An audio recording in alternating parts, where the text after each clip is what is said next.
Good evening and Assalamu alaikum. Welcome to all. Today we are going to discuss about the renal failure. As you know, we have already discussed that topic, but today we are again going to discuss that one. So first of all, I will discuss about the kidney structures and functions. As you already know about the renal blood flow, as well as we will discuss about the nephrons. We will discuss about the glomeruli. We will discuss about the tubular components like PCT, DCT, collecting ducts. After that, urine formation. Urine formation is a, three-step process. Glomerular filtration. Okay, tubular reabsorption and secretion, as well as regulation of urine concentration. Instead of that, we will also discuss about the regulation of blood flow of the kidney that is controlled by three mechanisms. First one is First one is neuronal and hormonal control mechanism. Second one is autoregulatory mechanism. Instead of that, effect of increased protein and glucose load. After that, we will discuss about the elimination functions of the kidney, like more important is regulation of sodium and elimination of potassium. Instead of that, uric acid elimination, urea elimination, as well as stock elimination, renal clearance, regulation of pH, as well as pH dependent elimination of organic ions. Uh, Certain different other functions of kidney, as well as endocrinic in nature, the renin, angiotensin, aldosterone system, lipopoietic functions, and as well as vitamin D activation. There are certain other factors like activations of action of diuretics, like osmotic diuretics, yeah, diuretics that block the sodium reabsorption. Okay, well, I think instead of that, we will also discuss about the test of the renal function like urine test, glomerular filtration test. Instead of that, blood tests like serum creatinine, blood urea nitrogen, certain other procedures like cystoscopy, ultrasonography, radiological, and other imaging studies. Before the start of lectures, I will discuss about the structures and functions of the kidney so that कि आप उसको easily understand कर सकें.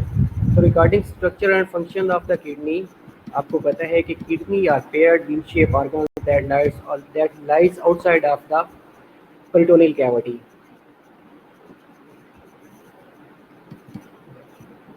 Peritoneal cavity के outside ये lie करता है. इसके अलावा इसका इम्पोर्टेंट ये है कि ये 13th lumbar vertebra as well as 12th I think thoracic vertebra and 3rd lumbar vertebra में ये प्रेजेंट होता है.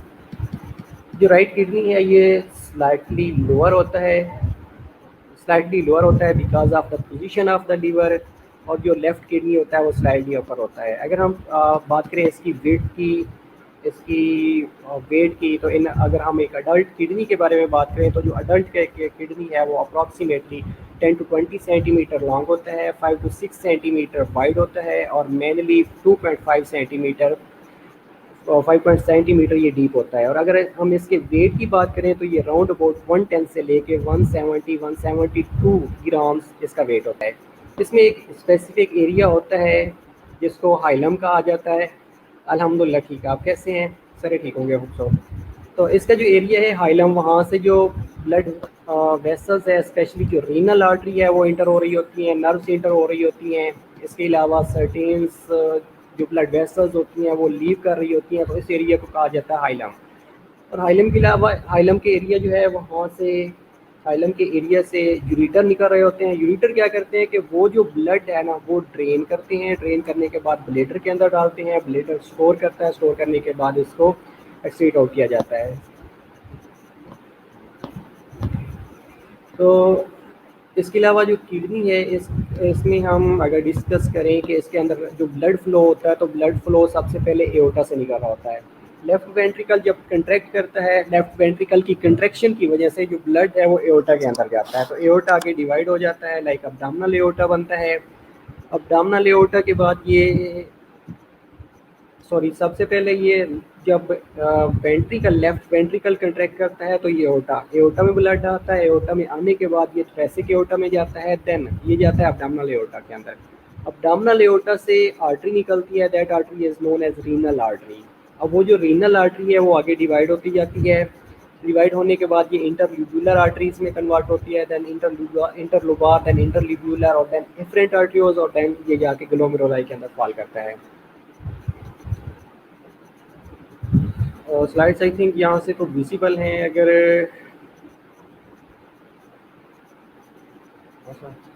उसके बाद ये एफरेंट आर्टरियोज तक आता है। एफरेंट आर्टरियोज होते हैं वो ब्लड को लेके आते हैं टुवर्ड्स द ग्लोमेरुलाई, लेकिन जो इफरेंट आर्टरियोज होते हैं इन्होंने ब्लड को लेके जाना होता है। उसके बाद ये कॉर्टेक्स में जाता है, कॉर्टेक्स में ये प्रीट्यूबुलर कैपिलरीज तक पहुंचता है, देन जेस्टा ग्लोमेरुलर रीजन के अंदर आता है, देन वेसा रेक्टा के अंदर असेस किया जाता है। उसके बाद ये बैक हार्ट के अंदर जाता है। बैक हार्ट में ये कैसे जाता है कि इंटरट्यूबुलर और इंटरलोबार वेन बनती हैं, और ये जो मिल के रीनल वेन बनाती हैं, और रीनल वेन जो है ये इंफीरियर वेना केवा का हिस्सा बनता है, और inferior vena cava again right side of the heart में ये ब्लड को ड्रेन कर रही होती है। इसके अलावा हमने सर्टेन फंक्शंस इसके डिस्कस करने हैं किडनी के। Before the start of certain functions, इसमें हम डिस्कस कर लेते हैं कि कार्डियक आउटपुट क्या होती है। तो कार्डियक आउटपुट बेसिकली हमने लास्ट टाइम भी डिस्कस किया था कि वो amount of blood that is ejected from the left ventricle पर मिनट। तो वो ब्लड जो लेफ्ट वेंट्रिकल से 1 मिनट में इजेक्ट किया जाता है वो उसको कहा जाता है कार्डियक आउटपुट। और नॉर्मली जो किडनी होता है ना उसको जीएफआर मेंटेन करना होता है। GFR is glomerular filtration rate, meaning to say 1 minute के अंदर जितना किडनी 1 मिनट के अंदर जितना किडनी या ग्लोमेरुलाई में ब्लड फिल्टर होता है that is known as GFR, glomerular filtration rate. और वो जो नॉर्मल किडनी का होता है, बाइलेटरल किडनी का होता है, वो 125 ml पर मिनट होता है। और 125 ml पर मिनट को मेंटेन करने के लिए, जीएफआर को मेंटेन करने के लिए जो नॉर्मली कार्डियक आउटपुट रिक्वायर्ड होता है वो नॉर्मली कार्डियक आउटपुट 20 से लेके 25 ml पर मिनट होता है। अगर normally cardiac output that is maintain by the left ventricle of the heart maintain normally रहेगा तो वो जीएफआर को मेंटेन करता रहेगा। अगर जीएफआर नॉर्मली 125 ml पर मिनट रहेगी तो जो किडनी है वो अपने जितने भी वेस्ट प्रोडक्ट्स हैं उनको इलिमिनेट करती रहेगी, उनको इलिमिनेट होता रहेगा। अगर किसी वजह से जीएफआर रिडक्शन हो जाती है या कार्डियक आउटपुट कम हो जाती है तो कार्डियक आउटपुट का इफेक्ट पड़ता है जीएफआर के ऊपर। कार्डियक आउटपुट कम होएगी, अल्टीमेटली उसके रिजल्ट में जीएफआर कम होएगी। जीएफआर कम होएगी तो जितने भी वेस्ट प्रोडक्ट्स हैं वो बॉडी के अंदर अकोमुलेट होंगे, इलिमिनेट नहीं होंगे।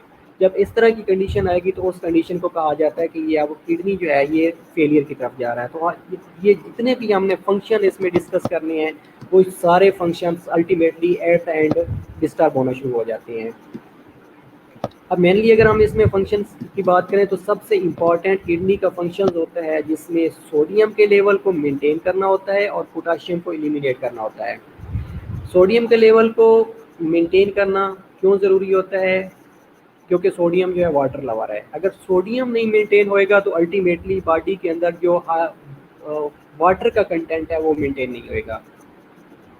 तो वाटर के कंटेंट को मेंटेन करने के लिए हमें सोडियम के लेवल को मेंटेन करना ज़रूरी होता है, और पोटाशियम को एलिमिनेट इसलिए करवाना ज़रूरी होता है कि क्योंकि जो पोटाशियम है ये क्या करता है कि ये एक लाइफ थ्रेटनिंग कंडीशन प्रोड्यूस कर रहा होता है, लाइक हार्ट के ऊपर इसका बड़ा इफेक्ट होता है, अरिथमियाज काज करता है।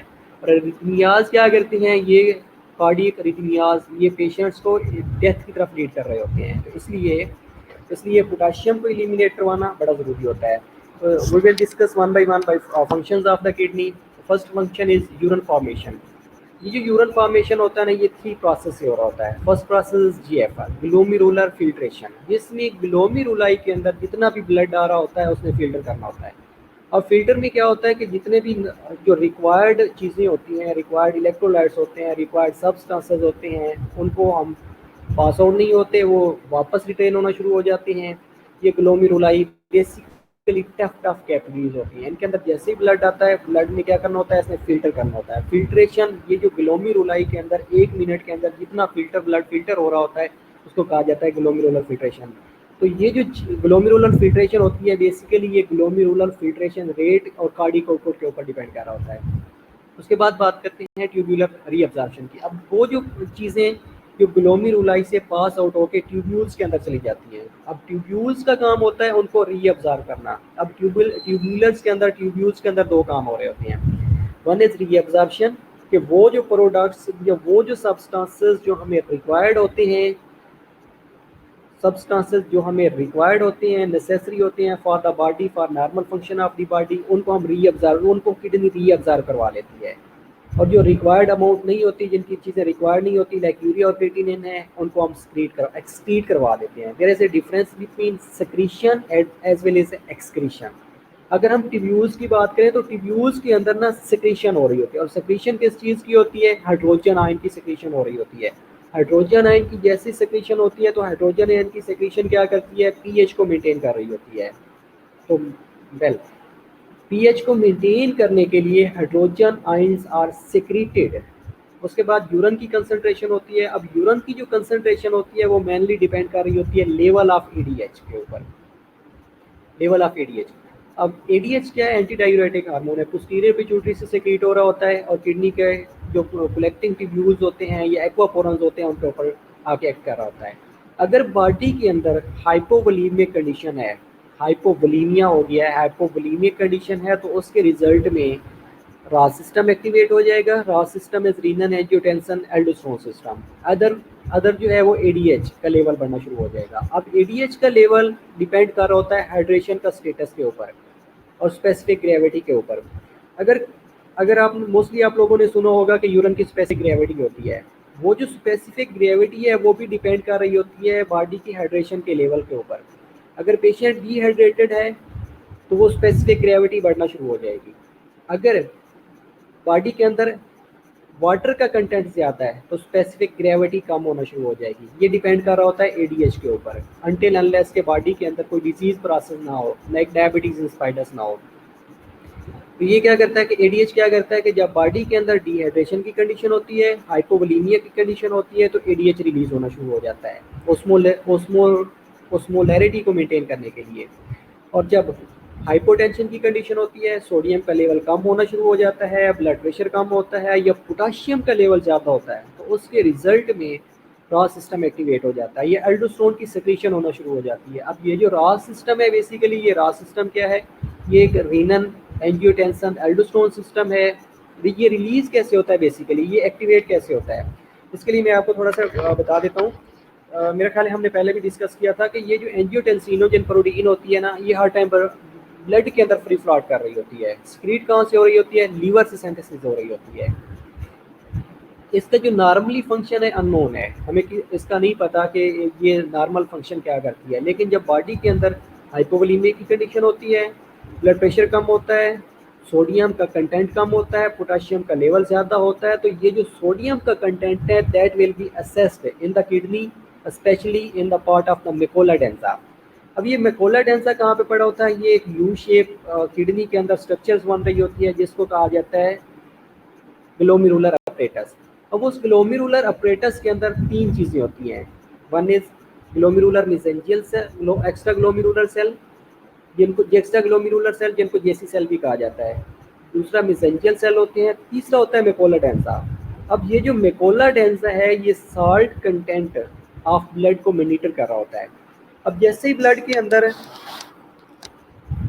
सोडियम का कंटेंट कम हो जाए, सोडियम का कंटेंट जो नॉर्मली 135 से लेके 145 मिली इक्विवेलेंट पर लीटर है, जैसे ये कम होएगा तो ये ब्लड किडनी के अंदर जाएगा, किडनी इसको असेस करेगा, किडनी में मेकोला डेंसा इसको असेस करेगा, मेकोला डेंसा को जैसे ही असेस करके बताएगा कि भाई जो सोडियम का कंटेंट है दैट विल बी रिड्यूस्ड।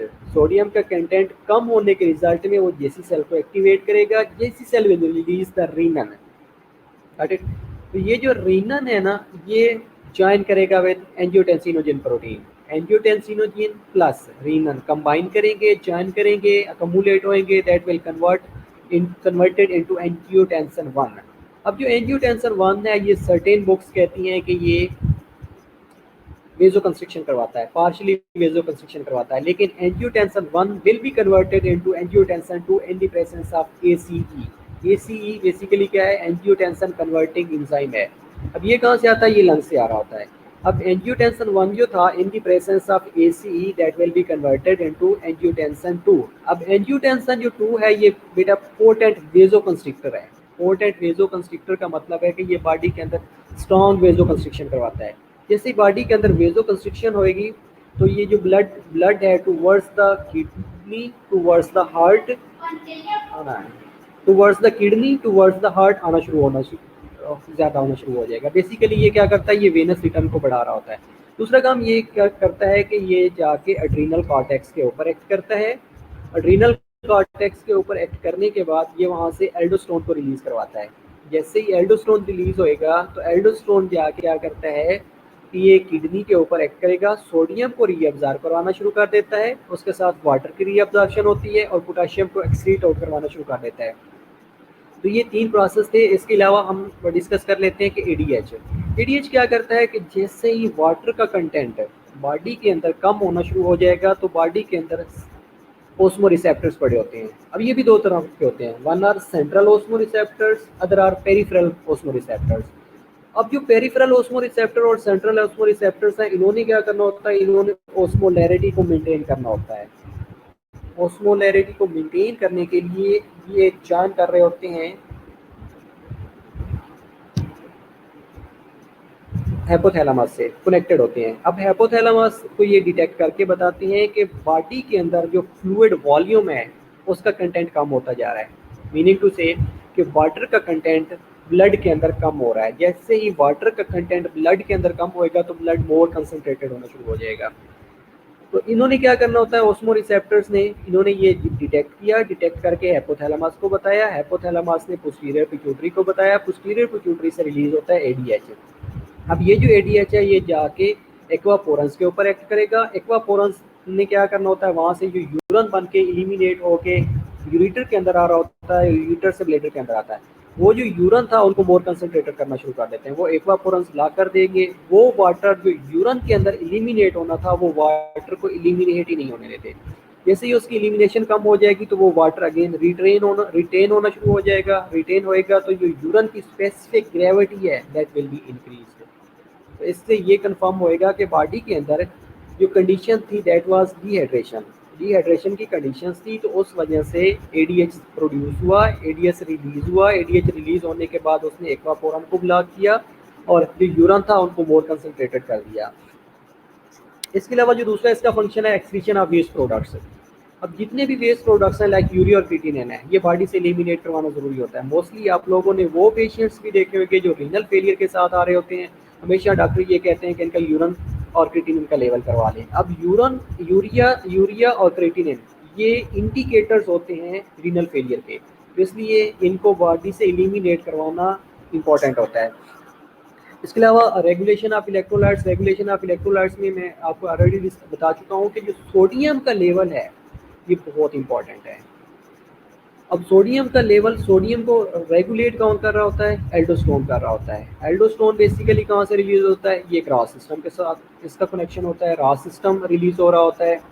तो रास सिस्टम सोडियम के लेवल को भी मेंटेन कर रहा होता है एज वेल एज पोटाशियम को एक्सक्रीट आउट करवा रहा होता है। और जो डेली है 90% ऑफ टोटल डेली इनटेक में जो पोटाशियम होती है डेट विल बी एक्सक्रीटेड। अगर ये एक्सक्रीट नहीं होएगी तो ये लाइफ थ्रेटनिंग इफेक्ट काज कर रही होती है, लाइफ थ्रेटनिंग कंडीशंस काज कर रही होती है, जिसमें अरिथमियाज आर मोर कॉमन।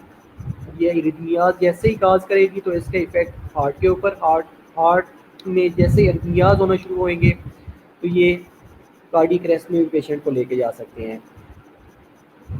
इसके अलावा regulation of acid base balance, sulphuric acid और फास्फोरिक एसिड को रेगुलेट करना ज़रूरी होता है। कंट्रोल ऑफ वाटर बैलेंस, जो कि हम ऑलरेडी डिस्कस कर चुके हैं कि normal injection of water daily 1 to 2 litre है, और इसमें जो नॉर्मली हमारे पास यूरिन एक्सक्रीट आउट हो रहा होता है वो 400 to 500 ml per day excretion हो रही होती है।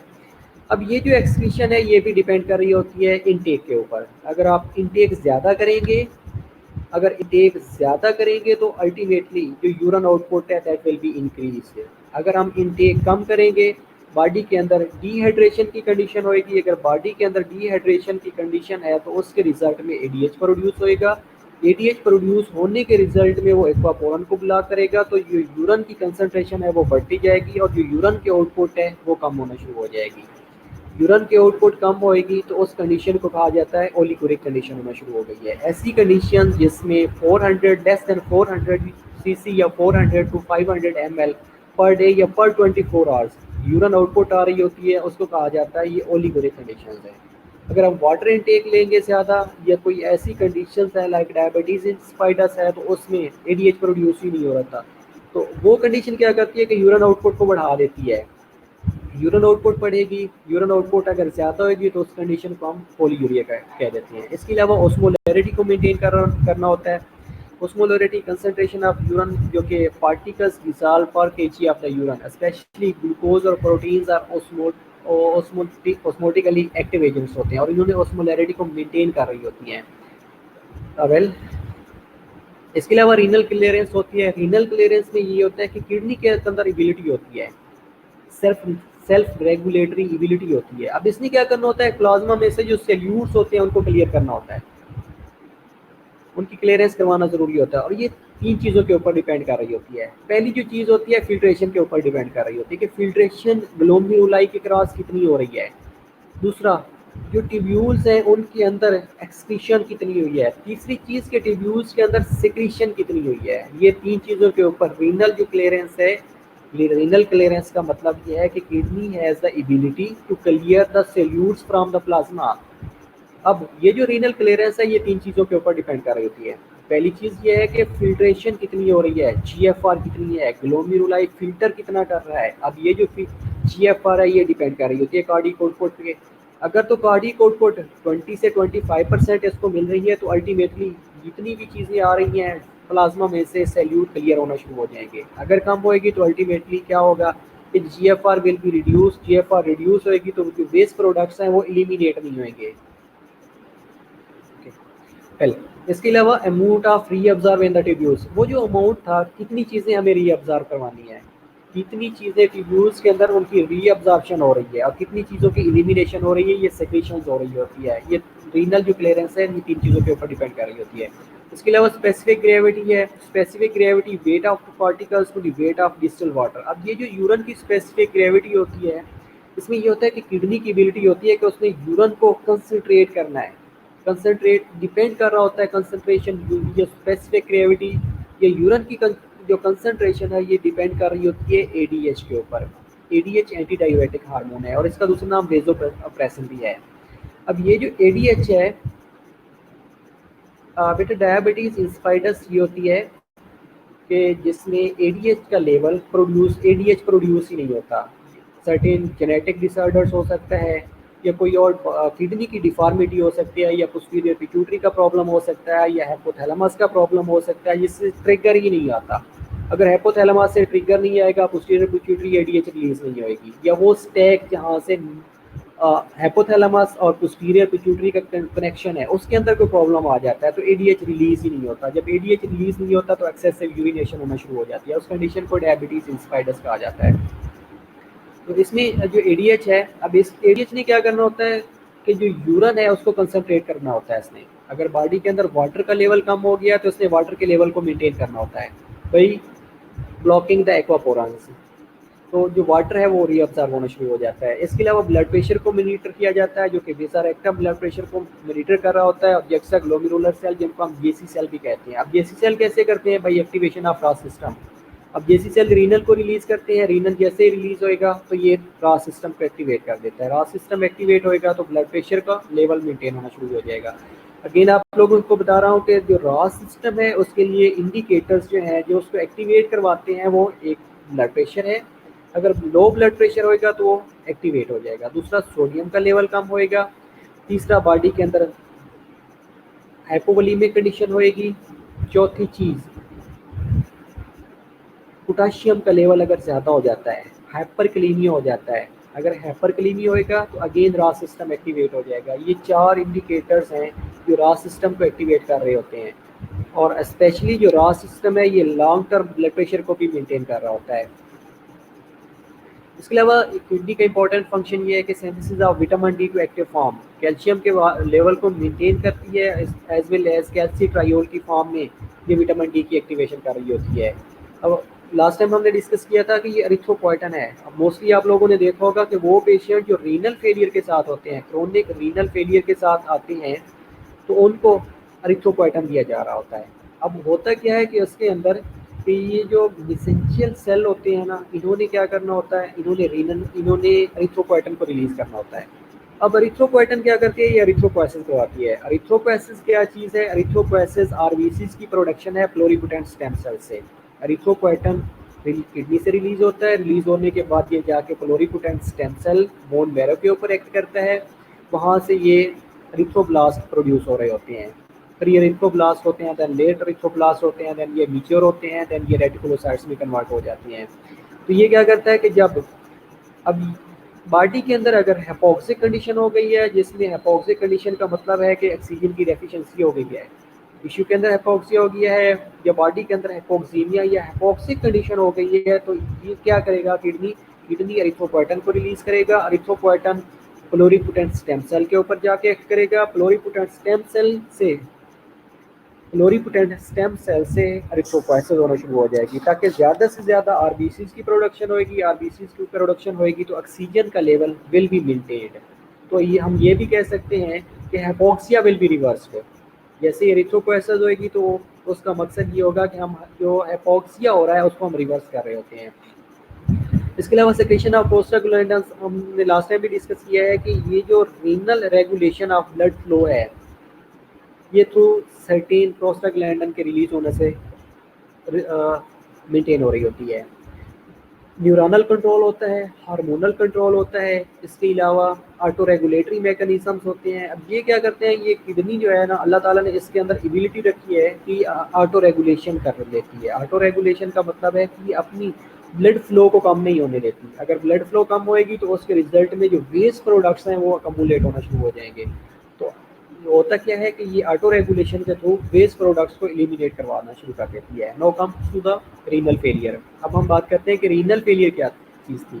ये जो हमने फंक्शन डिस्कस किए हैं, फंक्शन इसलिए डिस्कस किए हैं कि एट द एंड जैसे ही हम ये रीनल फेलियर को एंड कर रहे होंगे तो आपको पता होगा कि ये क्लिनिकल मैनिफेस्टेशन की वजह से आ रही है। जैसे ही रीनल सिस्टम के अंदर ये डिस्टर्बेंस आएगी या रीनल सिस्टम के अंदर कोई भी अल्ट्रेशन आएगी तो ये साइन और सिम्पटम्स अपीयर होना शुरू हो जाएंगे। ये जो नॉर्मली इसके फंक्शन है दैट विल बी डिस्टर्ब्ड। अगर ये डिस्टर्ब होंगे तो अल्टीमेटली जो किडनी है वो अपना नॉर्मल फंक्शन मेंटेन नहीं कर सकेगा तो उसके रिजल्ट में रीनल फेलियर होना शुरू हो जाएगा।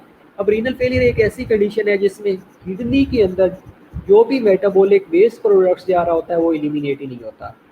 तो नॉर्मली किडनी क्या कर रही थी कि जितने भी वेस्ट प्रोडक्ट्स आ रहे थे उनको एलिमिनेट करवा रही थी। ये किडनी का नॉर्मल फंक्शन था। अब होगा रीनल फेलियर की कंडीशन में क्या होगा कि ऐसी कंडीशन जिसमें जो किडनी है वो मेटाबॉलिक वेस्ट प्रोडक्ट्स को रिमूव ही नहीं कर सकती। दूसरी कंडीशन हमने कहा है कि ये वाटर के लेवल को भी मेंटेन करती है, वाटर या फ्लूइड के लेवल को मेंटेन कर रही होती है। दूसरी इसकी कंडीशन ये होती है कि वो जो फ्लूइड है, ये इलेक्ट्रोलाइट्स हैं, उनके लेवल को मेंटेन ही नहीं होएगा, वो लेवल मेंटेन नहीं होएगा। तो दो कंडीशन हमने डिस्कस की है। पहली कंडीशन हमने ये कहा है कि जब किडनी अनेबल हो जाएगा किससे, वेस्ट प्रोडक्ट्स को रिमूवल में। दूसरा वो जो फ्लूइड है वो मेंटेन नहीं होएगा। तीसरा उसके रिजल्ट में इलेक्ट्रोलाइट्स बैलेंस, जिसमें हमने कहा है कि सोडियम का लेवल मेंटेन करना ज़रूरी है, पोटाशियम को एलिमिनेट करवाना ज़रूरी है, ये नहीं होगा। तीसरी कंडीशन पीएच को मेंटेन नहीं हो, पीएच मेंटेन नहीं होगी। अगर ये तीनों चीज़ें या तीनों कंडीशन ऐसी कंडीशन जिसके रिजल्ट में ना वेस्ट प्रोडक्ट्स एलिमिनेट हो रहे हैं, ना फ्लूइड और इलेक्ट्रोलाइट्स मेंटेन हो रहे होते हैं या रेगुलेट हो रहे होते हैं, और ना ही पीएच का लेवल बैलेंस हो रहा होता है, तो उस कंडीशन को रीनल फेलियर कहा जाता है। ऐसी कंडीशन जिसके अंदर kidney is unable to remove metabolic waste products from the blood and unable to regulate the fluid and electrolyte and especially balancing या maintenance of the pH of the extracellular fluid। जब ये conditions exist करेंगी तो उस condition को renal failure कहा जाता है। Now come to the acute renal failure. That was renal failure. अब है acute renal failure. Acute renal failure का मतलब होता है कि कोई abrupt उसके अंदर चेंज आ गई है. अब वो abrupt चेंज क्या हो सकती है कि abrupt रिडक्शन होना शुरू हो जाएगी रीनल फंक्शन के अंदर. अब वो जो रीनल फंक्शन के अंदर अब्रप्ट रिडक्शन है वो कैसे हो सकती है, उसकी सर्टेन पैथोलॉजिकल कंडीशन हो सकती हैं. हमने ये कहा है कि एक जीएफआर होती है. जीएफआर क्या है? ओके, जीएफआर क्या होती है कि जीएफआर वो ब्लड जो किडनी के अंदर 1 मिनट में फिल्टर हो रहा होता है, उसको हमने कहा है कि ये उसकी जीएफआर है. अब जीएफआर रिडक्शन हो गई है. सपोज जो किडनी थी उसने 125 ml पर मिनट के हिसाब से अपना जो नॉर्मल क्लियरेंस थी वो करनी थी. अब उसके लिए हमारे पास कार्डियक आउटपुट कितनी रिक्वायर्ड थी? 20 से 25%. अगर किसी वजह से कार्डियक आउटपुट कम हो गई है, कार्डियक आउटपुट कम होएगी तो eight the and GFR will be reduced. अगर जीएफआर कम होएगी तो हमें पता चल जाएगा कि किडनी के पास जो मेटाबॉलिक वेस्ट प्रोडक्ट्स थे वो एलिमिनेट ही नहीं हो रहे. जो वाटर का लेवल था या इलेक्ट्रोलाइट्स का लेवल था वो मेंटेन ही नहीं हो रहा. जब ऐसी कंडीशन होएगी जिसमें अब्रप्ट चेंज आई है, अब्रप्ट या सडन रिडक्शन हो गई है रीनल फंक्शन के अंदर, या कोई ऐसी कंडीशन जिसमें जो किडनी है अनेबल हो गई है, मेंटेन ही नहीं कर रही, नॉर्मल फंक्शन को मेंटेन ही नहीं कर रही, तो उस कंडीशन को कहा जाता है ये एक्यूट रीनल फेलियर है. अब एक्यूट रीनल फेलियर में ये आपकी जो फोर्थ है उसके अंदर लिखा हुआ था एक सिनेरियो, उसमें ये लिखा हुआ कि 70% जो लोग हैं ना वो एक्यूट रीनल फेलियर को सफ़र कर रहे होते हैं. एक्यूट रीनल फेलियर के पेशेंट्स होते हैं लेकिन उनके अंदर ऑटो रेगुलेटरी एबिलिटी होती है, वो उसको मेंटेन कर रही होती है. मेंटेन कैसे करती है? ऑटो रेगुलेशन के थ्रू. सपोज एक बंदा है, उसने एक दिन में पानी लिया ही नहीं है, वाटर इनटेक नहीं लिया. अगर वाटर इनटेक नहीं लिया तो क्या उसके जो वेस्ट प्रोडक्ट्स हैं वो एलिमिनेट होंगे? डेफिनेटली एलिमिनेट होंगे. अब वो एलिमिनेट कैसे होंगे कि अगर वाटर का लेवल कम हो गया है ना तो एडीएच रिलीज होना शुरू हो जाएगा. अब एडीएच रिलीज होएगा, उसके साथ रॉ सिस्टम एक्टिवेट हो जाएगा. अब बॉडी के अंदर वाटर का लेवल, सोडियम का लेवल, इलेक्ट्रोलाइट्स का लेवल मेंटेन किया जा रहा है. लेकिन मेंटेन कैसे किया जा रहा है? यूरिन को कंसंट्रेट करके. अब यूरिन को कंसंट्रेट करने के रिजल्ट में जो वेस्ट प्रोडक्ट्स हैं वो तो एलिमिनेट हो रहे हैं, वेस्ट प्रोडक्ट्स एलिमिनेट हो रहे होते हैं, लेकिन होते कैसे हैं? कम ज़्यादा अमाउंट में होने शुरू हो जाते हैं. कि यूरिन कंसंट्रेट ज़्यादा होएगा तो उसके रिजल्ट में जो वेस्ट प्रोडक्ट्स हैं वो अकमुलेट ब्लड के अंदर अकमुलेट नहीं होंगे, बल्कि यूरिन के थ्रू, मोर कंसंट्रेटेड यूरिन के थ्रू एलिमिनेट होना शुरू हो जाएंगे. अब उस कंडीशन में ओलिगोरिया कंडीशन होना शुरू हो जाती है. ओलिगोरिया कंडीशन वो कंडीशन होती है जिसमें जो यूरिन आउटपुट है less than 30 ml per hour हो या लेस देन 400 ml पर 24 आवर्स हो. अब जो नॉर्मल यूरिन आउटपुट है, नॉर्मल यूरिन आउटपुट एक अडल्ट के अंदर 0.5 से लेके 1 cc या 1 ml पर केजी पर आवर के हिसाब से प्रोड्यूस हो रही होती है, जो कि 30 ml पर आवर नॉर्मली बन रहा होता है. 30 ml नॉर्मली बन रहा होता है और बंदा 5 to 6 आवर्स के बाद वाइट कर रहा होता है. तो अगर किसी वजह से ये जीएफआर रिडक्शन होएगी तो जीएफआर रिड्यूस होने के रिजल्ट में ओलिगोरिया कंडीशन प्रोड्यूस होएगी. अब उसके रिजल्ट में ओलिगोरिया जैसे ही प्रोड्यूस होएगा तो ब्लड यूरिया नाइट्रोजन और क्रिएटिनिन का लेवल बढ़ना शुरू हो जाएगा, क्योंकि ये तो एलिमिनेट ही नहीं हो रहे. एलिमिनेट होने के लिए हमारे पास जो जीएफआर थी वो 125 ml पर मिनट के हिसाब से हमें रिक्वायर्ड थी, वो तो कम हो गई है. जब जीएफआर कम होएगी तो अल्टीमेटली उसका इफेक्ट क्या होगा कि वेस्ट प्रोडक्ट्स बॉडी के अंदर कम्युलेट होना शुरू हो जाएंगे. उसके रिजल्ट में ब्लड यूरिया नाइट्रोजन और क्रिएटिनिन का लेवल बढ़ना शुरू हो जाएगा. तो एक ऐसी कंडीशन, एक ऐसी सडन रिडक्शन या अब्रप्ट कंडीशन जिसके अंदर जो रीनल फंक्शनिंग है वो स्टॉप हो गई है, रिड्यूस हो गई है, जिसमें जो किडनी है वो वेस्ट प्रोडक्ट्स को एलिमिनेट ही नहीं कर रही, मेटाबॉलिक वेस्ट प्रोडक्ट्स को एलिमिनेट ही नहीं कर रही, फ्लूइड और वाटर के लेवल को नॉर्मली मेंटेन ही नहीं कर रही, इलेक्ट्रोलाइट के लेवल को मेंटेन ही नहीं कर रही.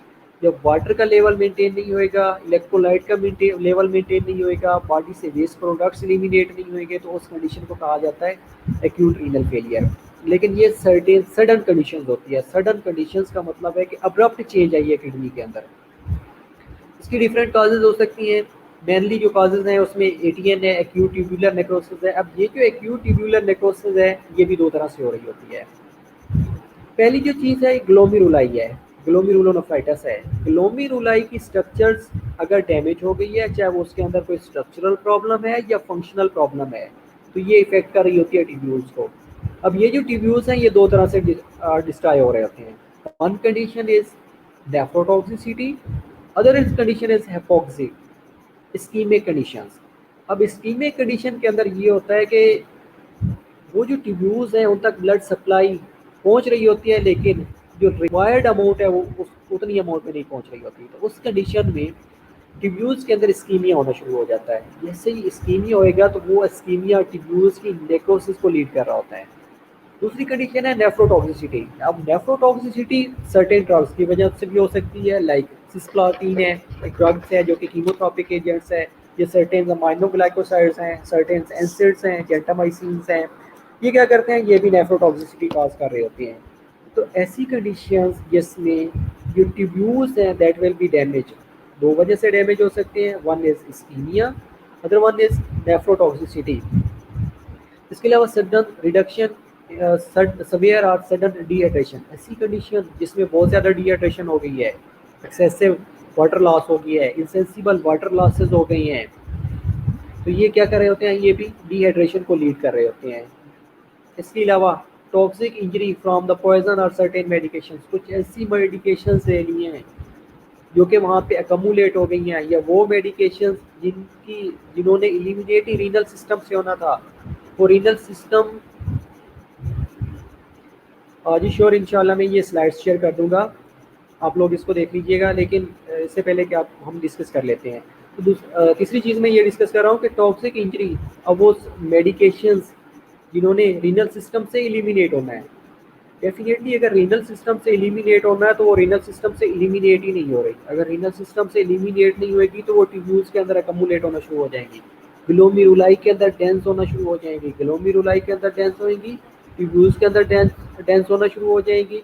तो क्या करेंगी कि ट्यूब्यूल्स और एज वेल एज ग्लोमेरुलाई को डैमेज करना शुरू कर देंगी। ग्लोमेरुलाई डैमेज होएगा, ट्यूब्यूल्स डैमेज होएंगे, तो क्या करेंगे, ये एक्यूट रीनल फेलियर काज कर देंगे। इसके अलावा ऑटोइम्यून किडनी डिजीज हो सकती है जिसमें एक्यूट नेफ्राइटिक सिंड्रोम हो सकता है, इंटरस्टिशियल नेफ्राइटिस हो सकता है, सर्टेन ऑटोइम्यून अदर डिजीजेज हो सकती हैं लाइक SLE है। अब ये क्या करती हैं,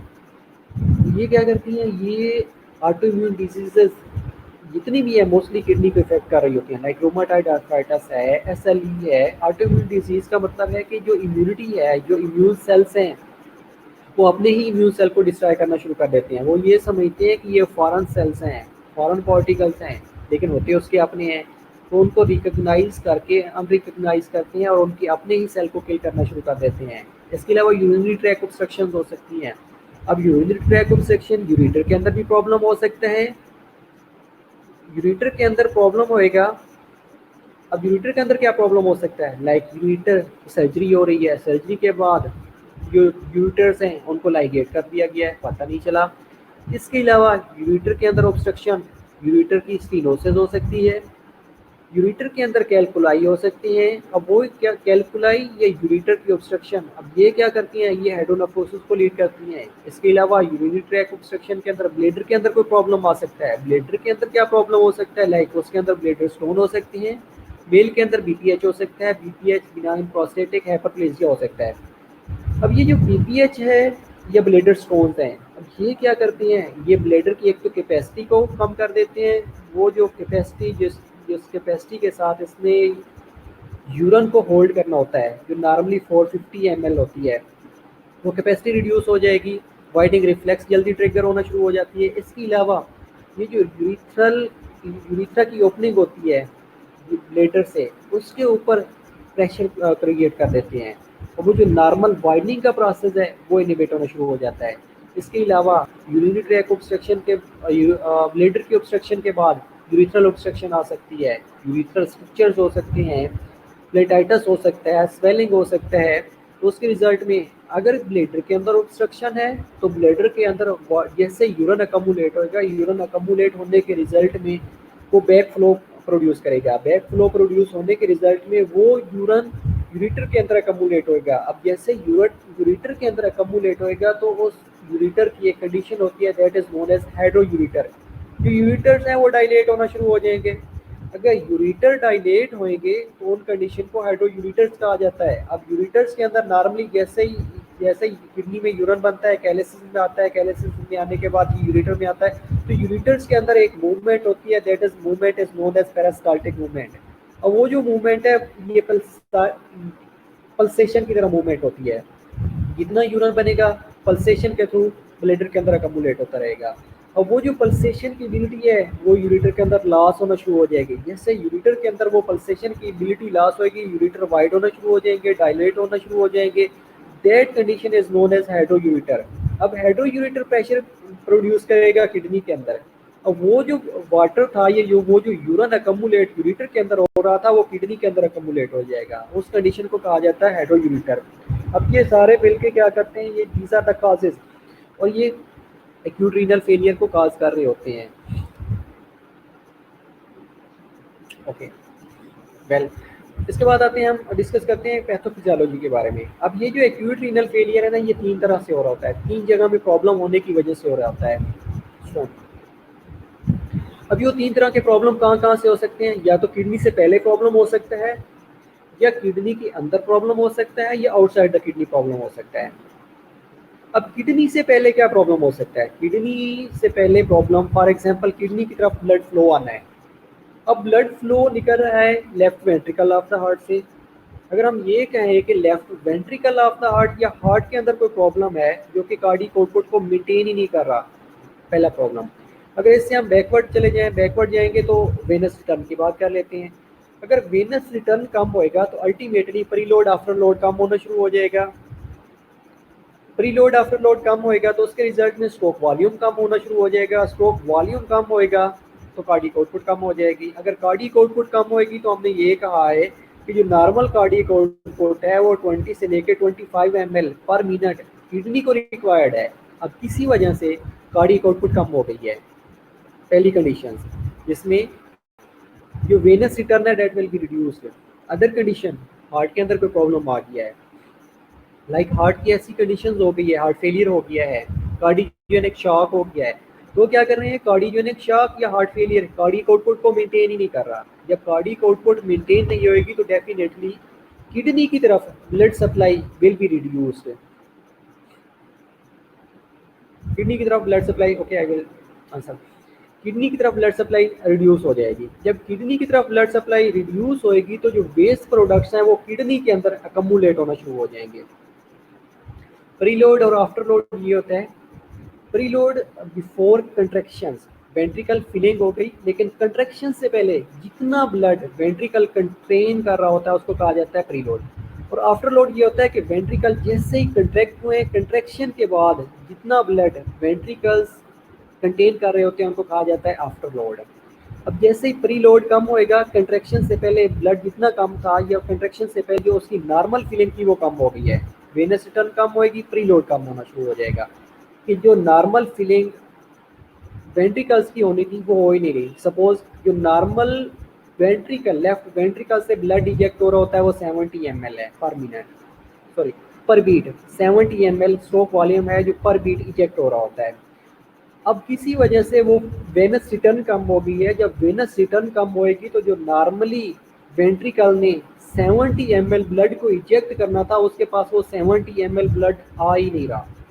जब वो 70 ml ब्लड नहीं आएगा तो अल्टीमेटली वी कैन से कि प्री लोड कम हो गया है, या हम ये कह सकते हैं कि स्ट्रोक वॉल्यूम कम हो गया है। स्ट्रोक वॉल्यूम कम होएगा, अल्टीमेटली कार्डियक आउटपुट कम होना शुरू हो जाएगी। कार्डियक आउटपुट कम होएगी, GFR will be reduce, GFR reduce होएगी, पेशेंट रीनल फेलियर की तरफ जाएगा। अच्छा, 3 सेटिंग्स की बात कर रहे थे, पहले हम ये डिस्कस कर रहे थे कि वेनस रिटर्न कम हो गई। दूसरा, हार्ट के अंदर कोई प्रॉब्लम आ गया है, हार्ट फेलियर हो गया है, कार्डियोजेनिक शॉक हो गया है जिसके रिजल्ट में कार्डियक आउटपुट मेंटेन ही नहीं हो रही। इसके अलावा एओर्टा के अंदर कोई प्रॉब्लम आ गया है।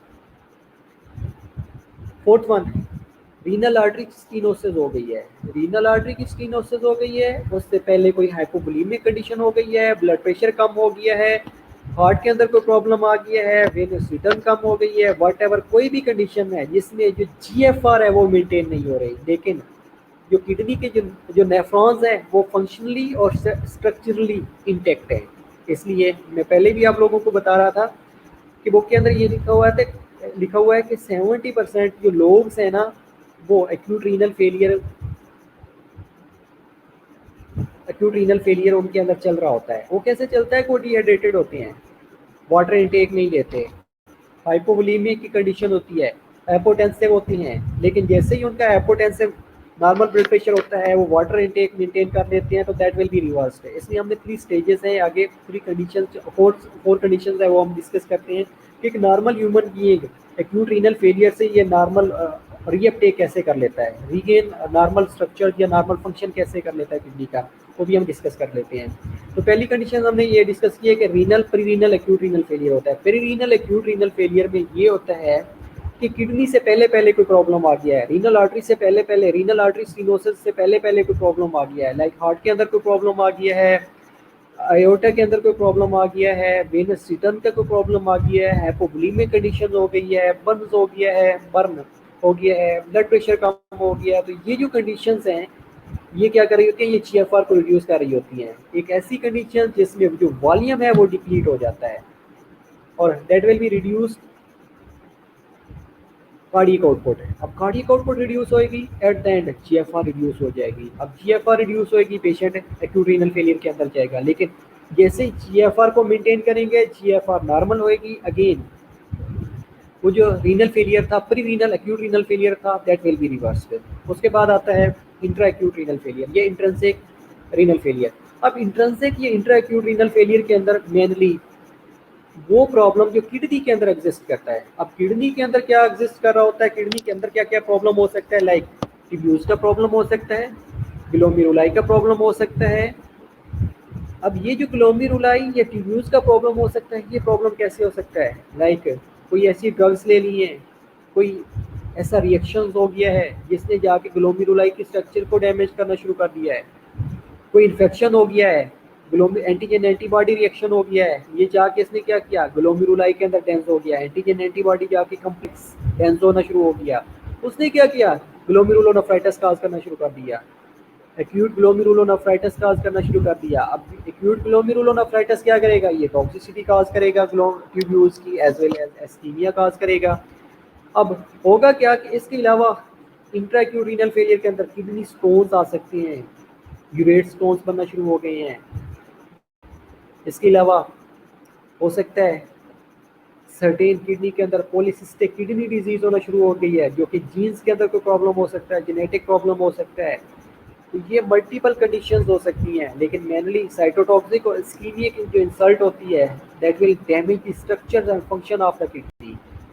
अगर किडनी के अंदर कोई प्रॉब्लम है, व्हाटएवर वो नेफ्रोटॉक्सिसिटी की वजह से है, साइटोटॉक्सिसिटी की वजह से है, इस्कीमिया की वजह से है, जेनेटिक प्रॉब्लम की वजह से है, स्टोन्स की वजह से है, उस कंडीशंस को अगर उसकी वजह से रीनल फेलियर हो रहा है तो उसको कहा जाता है इंट्रा एक्यूट रीनल फेलियर। तो इंट्रा एक्यूट रीनल फेलियर का मतलब है कि किडनी के अंदर कोई प्रॉब्लम आ गया है। उसके बाद तीसरी जो कंडीशन होती है वो पोस्ट एक्यूट रीनल फेलियर होता है। पोस्ट एक्यूट रीनल फेलियर का मतलब है कि आउटसाइड द किडनी, अब ये जो आउटसाइड द किडनी है, ये कहाँ पे प्रॉब्लम आता है, ये पैसेज ऑफ द यूरिन के अंदर प्रॉब्लम आना शुरू हो जाता है। पैसेज ऑफ यूरिन, किडनी के अंदर यूरिन की फॉर्मेशन होती है, यूरिन की फॉर्मेशन होने के बाद वो यूरिन आता है यूरिटर के अंदर, देन आता है ब्लेडर के अंदर, देन यूरिथ्रा के थ्रू एक्सक्रीट आउट हो जाता है। अब ये जो प्रॉब्लम है, यूरिटर के अंदर कोई प्रॉब्लम आ सकता है। अब यूरिटर के अंदर कैसे प्रॉब्लम आ सकता है कि यूरिटर के अंदर कैल्कुलाई बनना शुरू हो गए हैं। इसके अलावा यूरिटर की स्टीनोसिस होना शुरू हो गई है।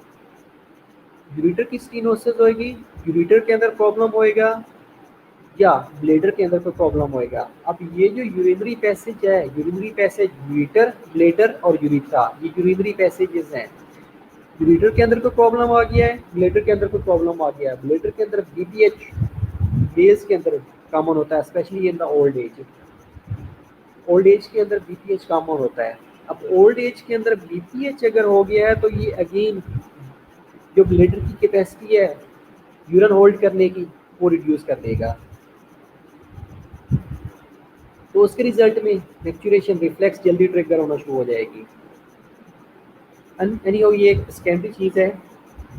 इसके अलावा यूरिथ्रा के अंदर कोई स्ट्रक्चर्स बनना शुरू हो गया है। यूरिथ्रा के अंदर कोई स्ट्रक्चर्स बनेगा, कोई स्टोन आके कम्युलेट होएगा, ब्लेडर के अंदर स्टोन कम्युलेट होएगा, that will lead to hydroureter. Hydroureter will lead to hydronephrosis. अगर हाइड्रोनेफ्रोसिस की वजह से किडनी फेलियर हो रहा है तो उस कंडीशन को कहा जाता है ये पोस्ट एक्यूट रीनल फेलियर है।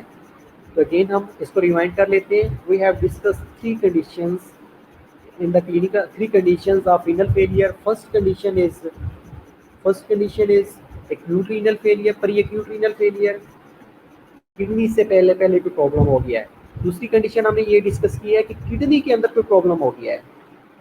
तीसरी कंडीशन हमने ये डिस्कस किया है कि किडनी के बाहर कोई प्रॉब्लम हो गया है। तो ये तीन कंडीशन जिसमें किडनी से पहले कोई प्रॉब्लम है तो उसको प्री एक्यूट रीनल फेलियर कहा जाता है। अगर किडनी के अंदर कोई प्रॉब्लम है तो उसको इंट्रा एक्यूट रीनल फेलियर कहा जाता है। अगर आउटसाइड द किडनी जिसमें पैसेज ऑफ यूरिन के अंदर कोई प्रॉब्लम है तो उसको पोस्ट एक्यूट रीनल फेलियर कहा जाता है। अब pre renal acute renal failure, इसमें क्या होता है? It is caused by impaired blood flow as a result of intravascular depletion which lead to decreased effective circulating volume to the kidney। इसमें क्या था कि ब्लड फ्लो इम्पेयर्ड हो गई है, इंट्रावेस्कुलर डिप्लीशन हो गई है। वो ब्लड जो ब्लड वेसल्स के अंदर था उसमें डेफिशिएंसी होना शुरू हो चुकी है, हाइपोवोलेमिया की कंडीशन होना शुरू हो गई है, डिहाइड्रेशन की कंडीशन हो गई है। तो ये वाला पेशेंट्स, इसमें क्या कंडीशन आएगी कि ये intra pre acute renal failure की कंडीशन में जाएगा। अब इसमें क्या होगा कि जो पैरेन्काइमा है वो अनडैमेज रहेगा, जो नेफ्रॉन की स्ट्रक्चर्स है, जो फंक्शन है वो इंटैक्ट रहेगा। अब जैसे ही उसके वॉल्यूम को नॉर्मल किया जाएगा, हाइपोवोलेमिक कंडीशन को नॉर्मलाइज किया जाएगा, उसका ब्लड प्रेशर नॉर्मलाइज किया जाएगा, that condition will be reversed. Suppose एक पेशेंट है डिहाइड्रेशन के साथ है, उसको आप वाटर इनटेक का कह देते हैं, वाटर इनटेक उसने लिया, उसका नाम जो हाइपोवोलेमिक की कंडीशन है वो रिवर्स हुई। रिवर्स होने के रिजल्ट में उसका acute renal failure will be reverse. Sorry. अब इसकी काजेज क्या हो सकती हैं? जो 50 to 60% काजेज हैं वो ऐसी कंडीशंस जिसमें blood flow towards the kidney reduce हो जाता है। अब पहली कंडीशन कार्डिक फेलियर होता है। अब कार्डिक फेलियर में हमने ये कहा कि कार्डिक आउटपुट ही मेंटेन नहीं होती। अगर कार्डिक फेलियर है तो अल्टीमेटली क्या होगा कि कार्डिक फेलियर है तो हार्ट की तरफ जितना भी ब्लड आ रहा है हार्ट उसको पंप ही नहीं कर सकता प्रॉपरली। अगर पंप नहीं करेगा तो उस कंडीशन को कार्डिक फेलियर का कहा जाता है, हार्ट फेलियर बोला जाता है। हार्ट फेलियर की कंडीशन है तो अल्टीमेटली कार्डिक आउटपुट मेंटेन नहीं होगी। दूसरी कंडीशन, कार्डिक आउटपुट किसी और वजह से डिक्रीज हो गई है, लाइक वेनस रिटर्न कम हो गई है, प्री लोड आफ्टर लोड कम हो गया। प्री लोड ये होता है कि वेंट्रिकल बिफोर कंट्रैक्शन जितना ब्लड कंटेन कर रहे होते हैं उसको प्री लोड कहा जाता है। Sorry.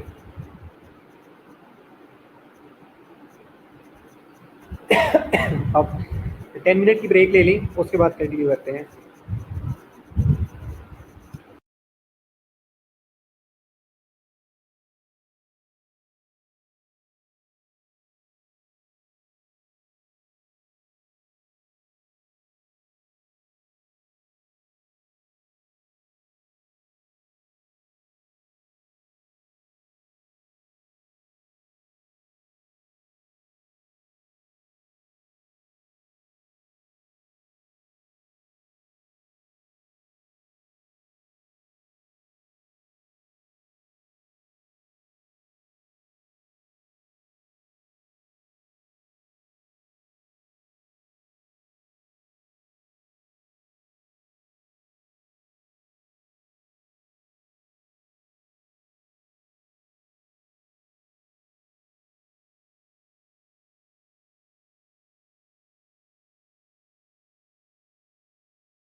So we will continue. We were discussing the causes of pre-renal acute renal failure, क्योंकि 55 से 60% जो causes होती हैं वो mainly pre-renal acute renal failure के अंदर fall करती हैं। ऐसी कंडीशन जिसमें जो ब्लड फ्लो है टुवर्ड्स द किडनी रिड्यूस हो जाती है। अब ऐसी कंडीशंस क्या क्या हो सकती हैं, जिसमें पहली जो कंडीशन है वो मेनली कार्डिक फेलियर है या हार्ट फेलियर है। अब हार्ट फेलियर या कार्डिक फेलियर का मतलब ये है कि जो ब्लड हार्ट की तरफ आ रहा है तो heart is unable to pump all the blood coming towards it. अब हार्ट के अंदर कोई भी प्रॉब्लम हो सकता है जिसकी वजह से वो, चाहे वो स्ट्रक्चर प्रॉब्लम हो सकता है, वो फंक्शनल प्रॉब्लम हो सकता है, तो हार्ट क्या करता है कि वो ब्लड पंप ही नहीं कर सकता, चाहे वो वेंट्रिकल्स के अंदर प्रॉब्लम आ रहा है, चाहे वो एटीएम के अंदर प्रॉब्लम आ रहा है, तो उसके रिजल्ट में cardiac output will be reduced. दूसरी कंडीशन, ऐसी कंडीशन जिसके अंदर कार्डिक आउटपुट कम हो सकती है। अब कार्डिक आउटपुट कम होने के लिए क्या क्या वजह हो सकती हैं। पहली वजह, इसी वजह से वेनस रिटर्न कम हो गई है। वेनस रिटर्न कम होएगी तो अल्टीमेटली जो नॉर्मल फिलिंग ऑफ वेंट्रिकल्स है वो नहीं होएगी। जो नॉर्मल वेंट्रिकल्स ब्लड कंटेन करता है उसके अंदर उतना ब्लड ही नहीं आएगा। जब ब्लड नहीं आएगा तो जो नॉर्मल वेंट्रिकल है वो फिल ही नहीं होएगा। फिल नहीं होएगा तो वो नॉर्मली 70 ml अगर ब्लड इजेक्ट कर रहा था तो वो 70 ml ब्लड इजेक्ट कर ही नहीं सकेगा। तो वी कैन से कि उसका स्ट्रोक वॉल्यूम कम हो गया है, वेनस रिटर्न कम होएगी, sorry, that will reduce stroke volume कम होएगा, ultimately at the end cardiac output reduce होना शुरू हो जाएगी। तीसरी कंडीशन हाइपोवोलीमिया की कंडीशन हो गई है। अब हाइपोवोलीमिया कैसे हो सकता है, एक्सेसिव वोमिटिंग हो रही है, डायरिया की कंडीशन हो गई है, जिसके रिजल्ट में जो फ्लूइड वॉल्यूम है डेफिसिट होना शुरू हो गया है। फ्लूइड वॉल्यूम अगेन डेफिसिट होएगा तो उसके रिजल्ट में बॉडी के अंदर हाइपोवोलीमिक की कंडीशन प्रोड्यूस होना शुरू हो जाएगी। इसके अलावा बर्न्स हो सकते हैं, बर्न हुआ, डिहाइड्रेशन हुई, कोई ट्रॉमा हो गया जिसमें एक्सेसिव ब्लड लॉस हो गया, शॉक की कंडीशन हो सकती है, शॉक लाइक एनाफिलेक्टिक शॉक हो सकता है, कार्डियोजेनिक शॉक हो सकता है, व्हाटएवर कोई भी कंडीशंस हैं जिसके अंदर जो वेनस रिटर्न है वो कम हो रही है, कार्डिक आउटपुट कम हो रही है, blood supply towards the kidney reduce हो रही है, जीएफआर रिड्यूस हो रही है, तो उसके रिजल्ट में वो acute renal फेलियर को लीड कर रहा है। इसके अलावा डायूरेटिक्स एक्सेसिव यूज़ हो गए हैं। डायूरेटिक्स अगर किसी पेशेंट ने एक्सेसिव ले लिए हैं तो उसके रिजल्ट में क्या होगा कि उसका यूरिन आउटपुट बढ़ जाएगा, पॉलीयूरिया की कंडीशन होना शुरू हो जाएगी। जैसे ही पॉलीयूरिया की कंडीशन होएगी तो बॉडी से जो फ्लूइड वॉल्यूम है वो कम होना शुरू हो जाएगा, डेफिसिट होना शुरू हो जाएगा। इसके अलावा पेरिफेरल वेज़ोडाइलेशन हो गई है। पेरिफेरल वेज़ोडाइलेशन के रिजल्ट में क्या होगा कि जो ब्लड है उसकी कूलिंग होना शुरू हो जाती है, कहीं पे ब्लड ज़्यादा होना शुरू हो जाएगा, कहीं पे ब्लड कम होना शुरू हो जाएगा। अब ये जो पेरिफेरल वेज़ोडाइलेशन है, ये सारा जो ब्लड है ये सुपीरियर और इंफीरियर वेना केवा में आने के बाद right atrium of the heart के अंदर ड्रेन हो रहा होता है। अगर पेरिफेरल वेज़ोडाइलेशन हो गई है, वेज़ोडाइलेशन होने के रिजल्ट में जो ब्लड इंफीरियर वेना केवा में आ रहा था नॉर्मली वो उतना नहीं आएगा, अमाउंट विल बी रिड्यूस्ड। अगर अमाउंट कम होएगा तो राइट एट्रियम के अंदर ब्लड कम होना शुरू हो जाएगा।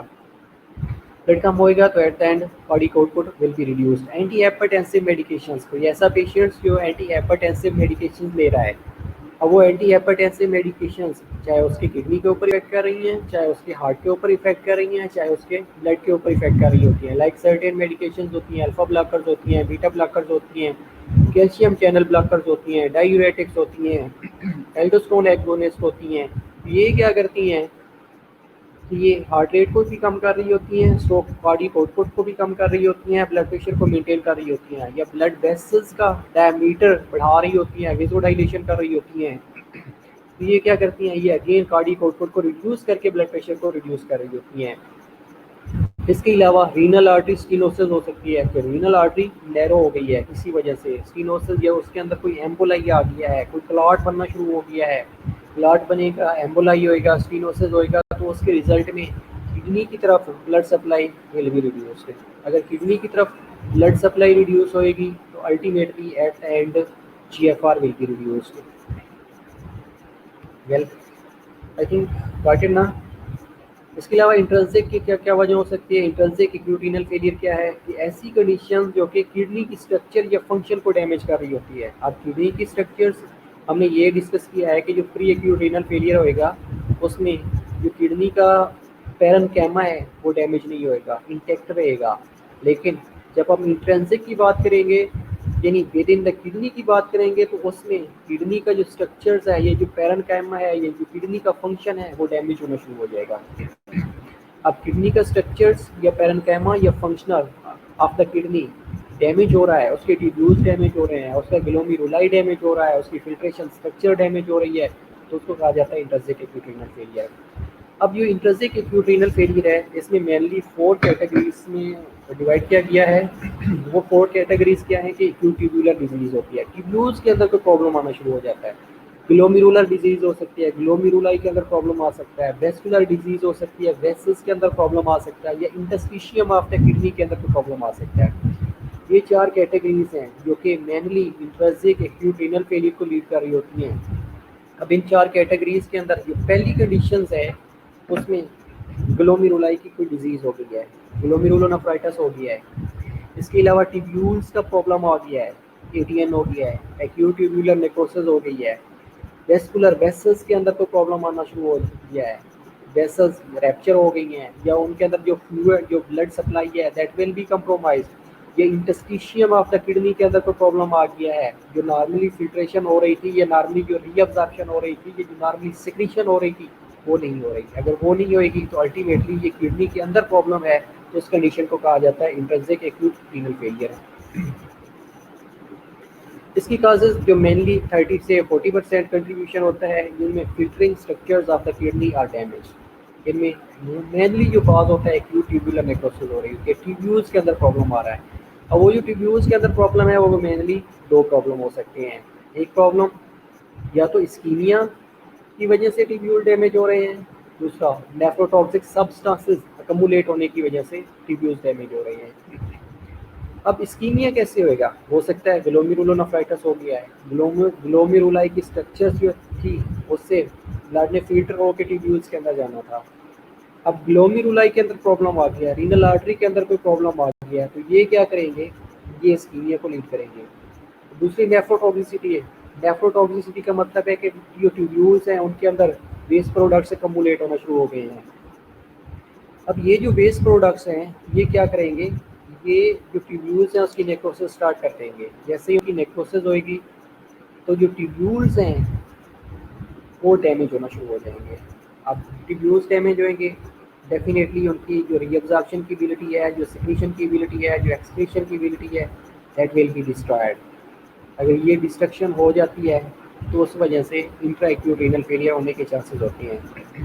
इसके अलावा सर्टेन मेडिकेशंस होती हैं लाइक जेंटामाइसिन है, अमाइनोग्लाइकोसाइड्स हैं, एनसेड्स हैं, non steroidal anti inflammatory drugs हैं, लेड है, एनाल्जेसिक्स हैं, डायरेटिक्स हैं। ये again intra acute renal failure cause कर रहे होते हैं। ये वो मेडिकेशंस जिन्होंने रीनल सिस्टम से एलिमिनेट होना होता है। रीनल सिस्टम किडनी से एलिमिनेशन होनी होती है, और किडनी से एलिमिनेशन नहीं होती, किडनी के अंदर अकमुलेट होना शुरू हो जाते हैं। अगर उनकी अकमुलेशन होती है, एलिमिनेशन नहीं होती, that will also rupture the tubules. अगर ट्यूब्यूल्स रैप्चर होंगे तो that will lead to intra acute renal failure. ये रेब्डोमायोलाइसिस है, मसल की ब्रेकडाउन होती है, वहाँ पे मायोग्लोबिन रिलीज होना शुरू हो जाती है। अब मायोग्लोबिन बेसिकली क्या है, ये हीमोग्लोबिन की तरह एक प्रोटीन है। ये मसल के अंदर पड़ी होती है, इसने ऑक्सीजन को बाउंड करके रखना होता है मसल्स के अंदर। क्योंकि जब मसल की ब्रेकडाउन होएगी, मसल की ब्रेकडाउन होने के रिजल्ट में मायोग्लोबिन रिलीज होएगी। अब मायोग्लोबिन जैसे रिलीज होएगी ये जाके ग्लोमेरुलाई के अंदर अकमुलेट होएगी, ट्यूब्यूल्स को अकमुलेट होएगी, तो वहाँ पे ये अकमुलेशन होने की वजह से ये ट्यूब्यूल्स है उनकी नेक्रोसिस करना शुरू कर देती है। या एक्यूट ग्लोमेरुलोनेफ्राइटिस हो सकता है, ग्लोमेरुलाई की इन्फ्लेमेशन किसी इन्फेक्शन की वजह से हो सकती है, एंटीजन एंटीबॉडी रिएक्शन हो सकता है, सर्टेन मेडिकेशन हो सकती हैं जो कि फिल्टरिंग स्ट्रक्चर्स के अंदर आके स्लॉग होना शुरू हो जाती हैं।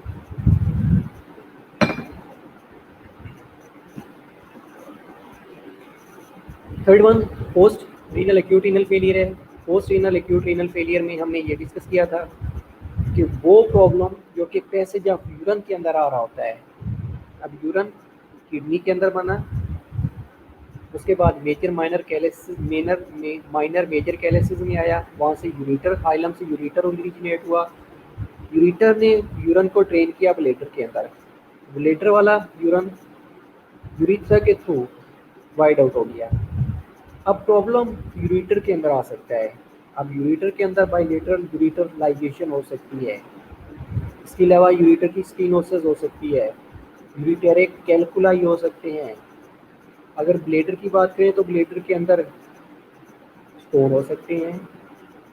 अगर स्टोन है, इसके अलावा बीपीएच हो गया है, प्रोस्टेटिक हाइपरप्लेसिया हो गया है। ये क्या करते हैं, अब मैंने आपको पहले ही बताया है कि जो किडनी से यूरन बन रहा होता है ना, जैसे यूरिटर के अंदर आता है तो यूरिटर के अंदर एक पल्सेशन होती है, पेरिस्टाल्टिक मूवमेंट होती है, एक वेव लाइक मूवमेंट हो रही होती है। अब वो जो वेव लाइक मूवमेंट है वो जितना भी यूरन बन रहा होता है ना, उसको ड्रेन करके ब्लेडर में ड्रेन कर रही होती है। अब ब्लेडर उसको स्टोर कर रहा होता है।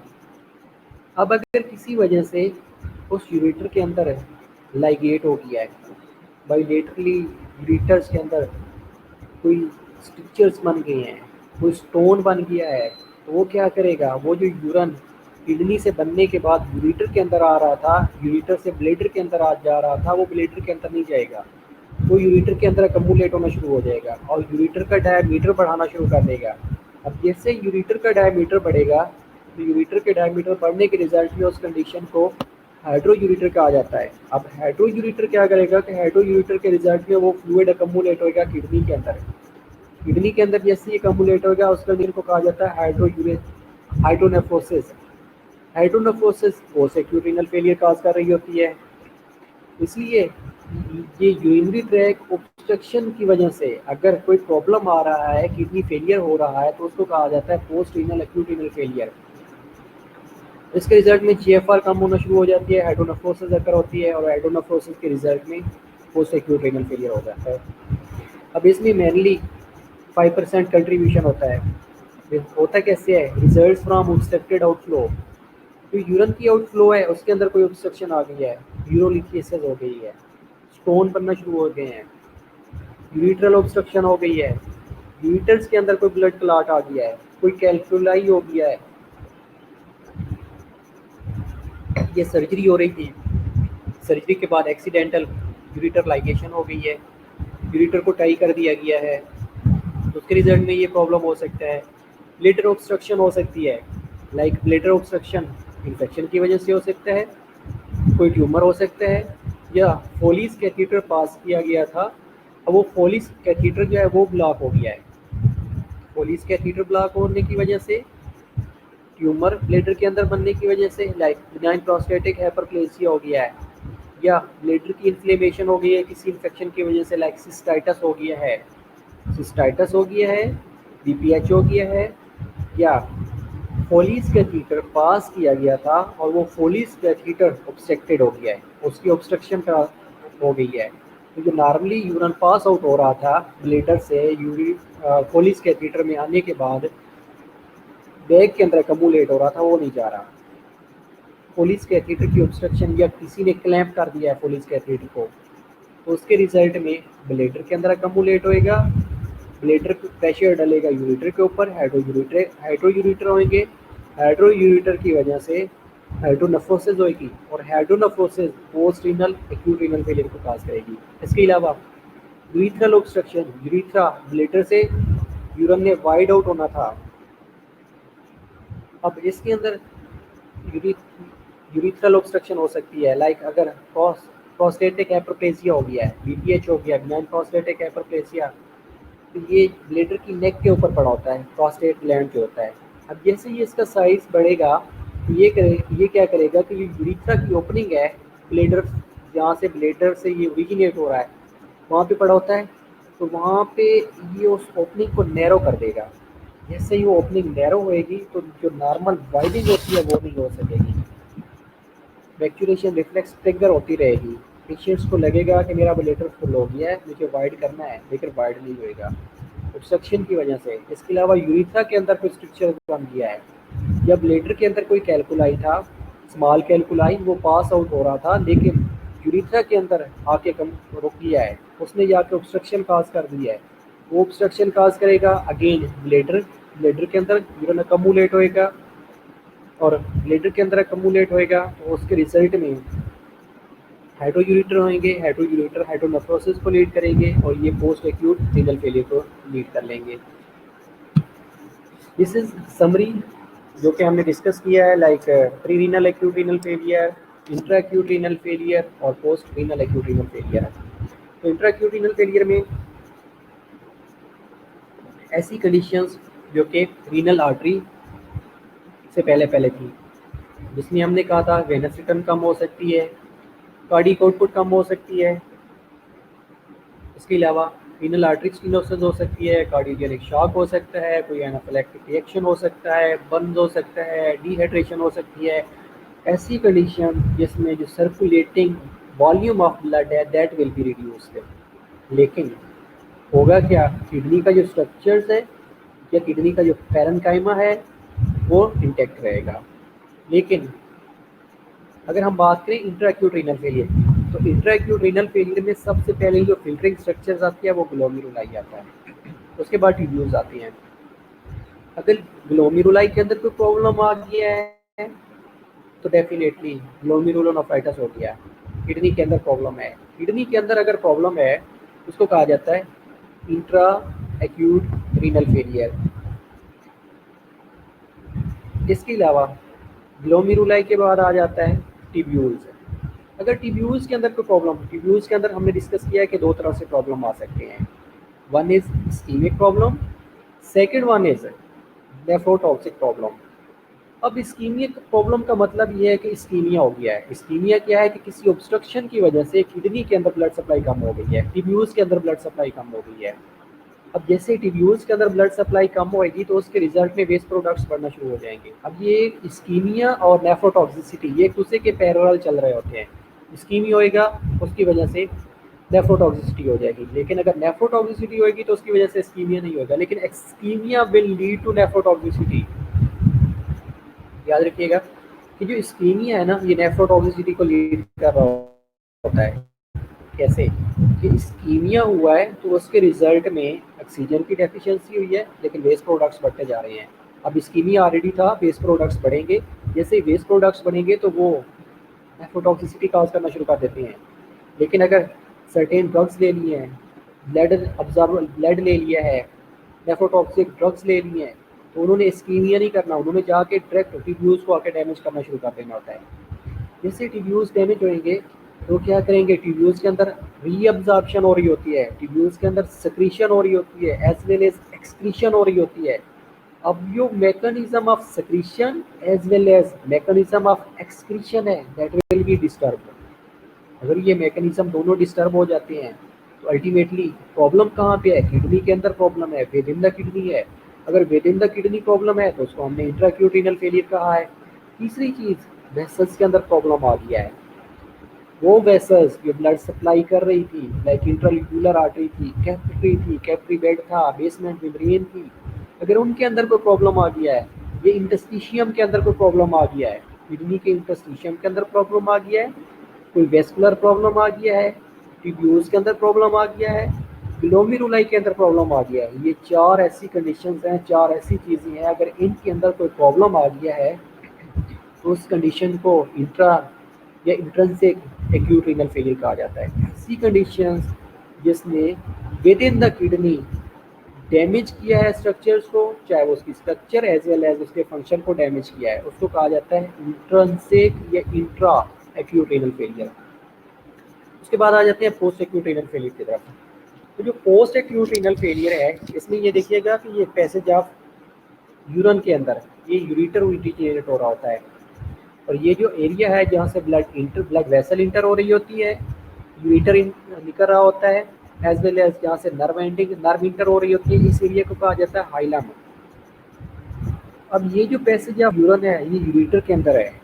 अगर यूरिटर के अंदर कोई प्रॉब्लम आ जाता है, यूरिटर के अंदर प्रॉब्लम क्या आ सकता है, लाइक इस यूरिटर के अंदर कोई स्टोन बन गया है, इसकी स्टीनोसिस हो गई है, अब नॉर्मल नर्विंग हो गई है, या कोई ब्लड क्लॉट इसके अंदर आ गया है, अब जैसे ही ब्लड क्लॉट आएगा इसकी स्टीनोसिस होएगी, इसकी नर्विंग होएगी, तो इसके अंदर तो नॉर्मली पल्सेशन हो रही होती है।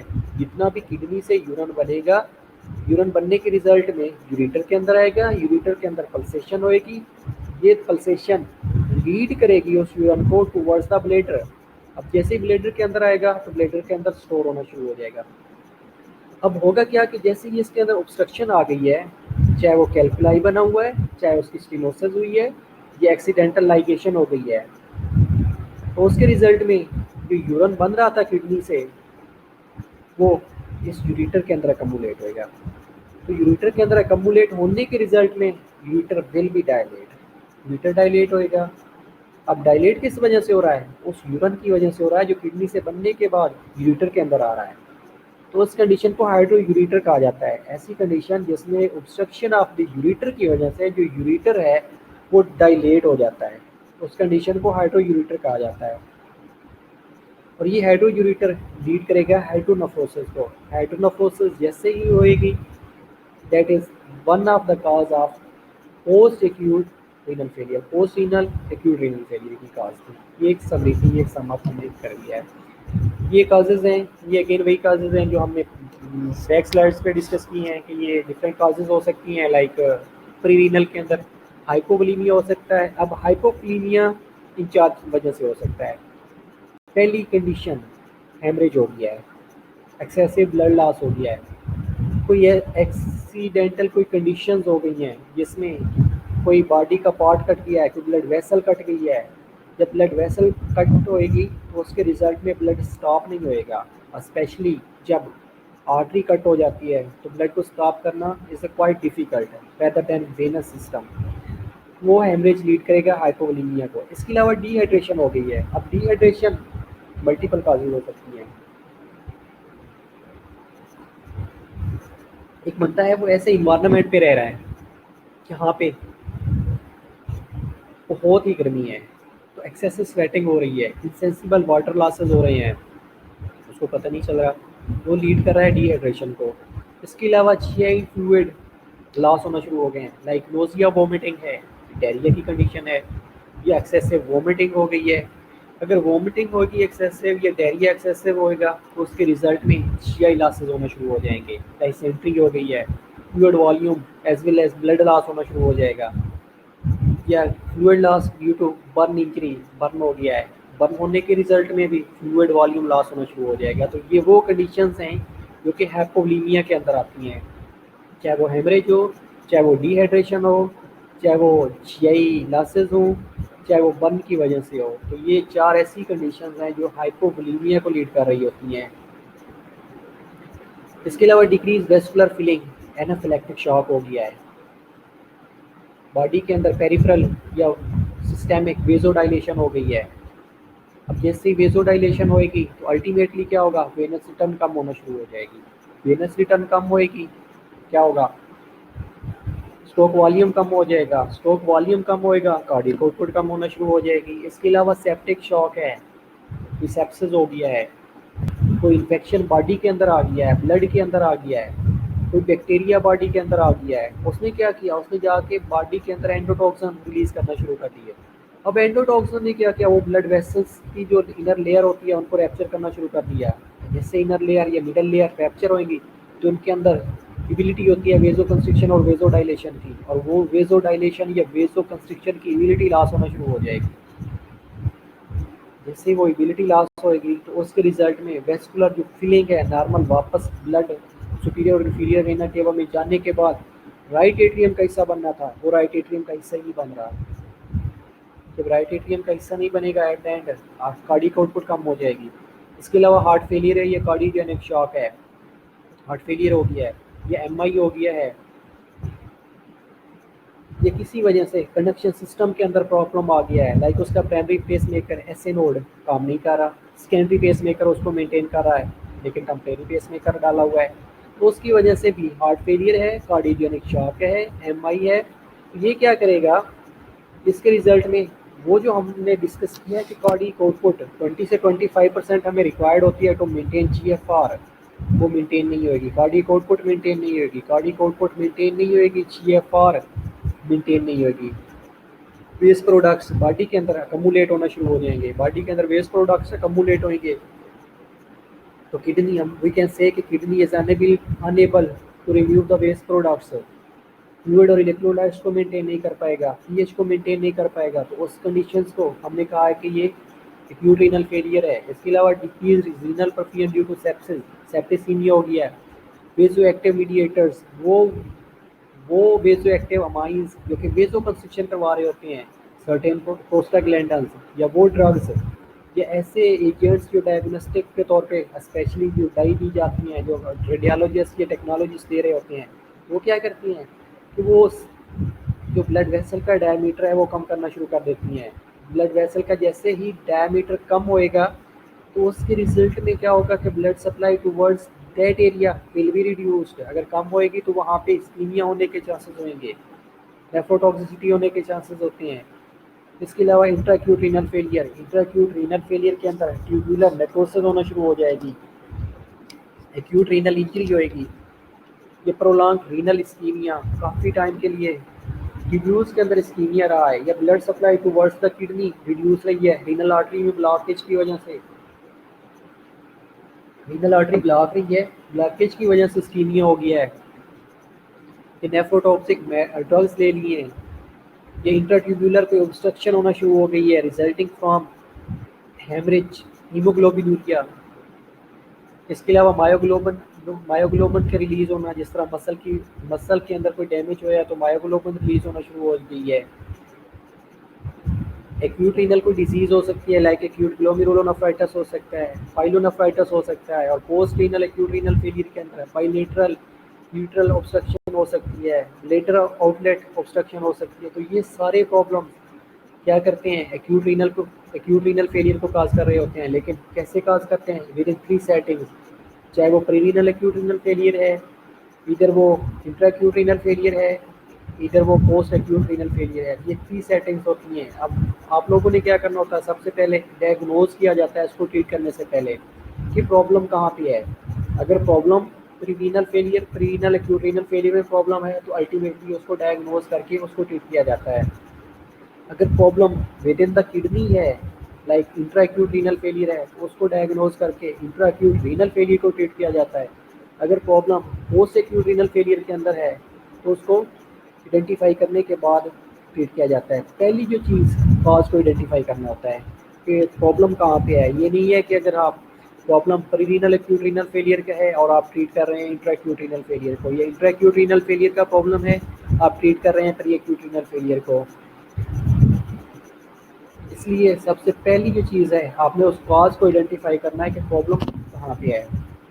ये वो फेजेस हैं जो कि हर बंदे के अंदर नॉर्मली ये फेजेस चल रही होती हैं। वो पेशेंट्स या वो बंदा जो डिहाइड्रेटेड कंडीशन में होता है, हाइपोवोलेमिक कंडीशन में होता है, लो ब्लड प्रेशर के साथ होता है, 70% ऐसे लोग हैं जिनके अंदर ये 4 फेजेस सेम टाइम पे चल रही होती हैं, लेकिन उनके अंदर क्रोनिक एक्यूट रीनल फेलियर नहीं होता। एक्यूट रीनल फेलियर ना होने की वजह ये है कि ये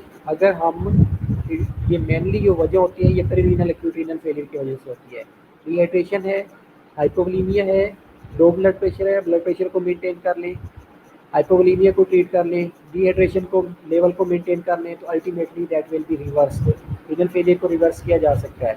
अब जो उसकी पहली फेज़ है उस फेज़ को कहा जाता है इनिशियल फेज़। इनिशियल फेज़ में ये होता है कि इनिशियल इंसल्ट होना शुरू हो जाती है।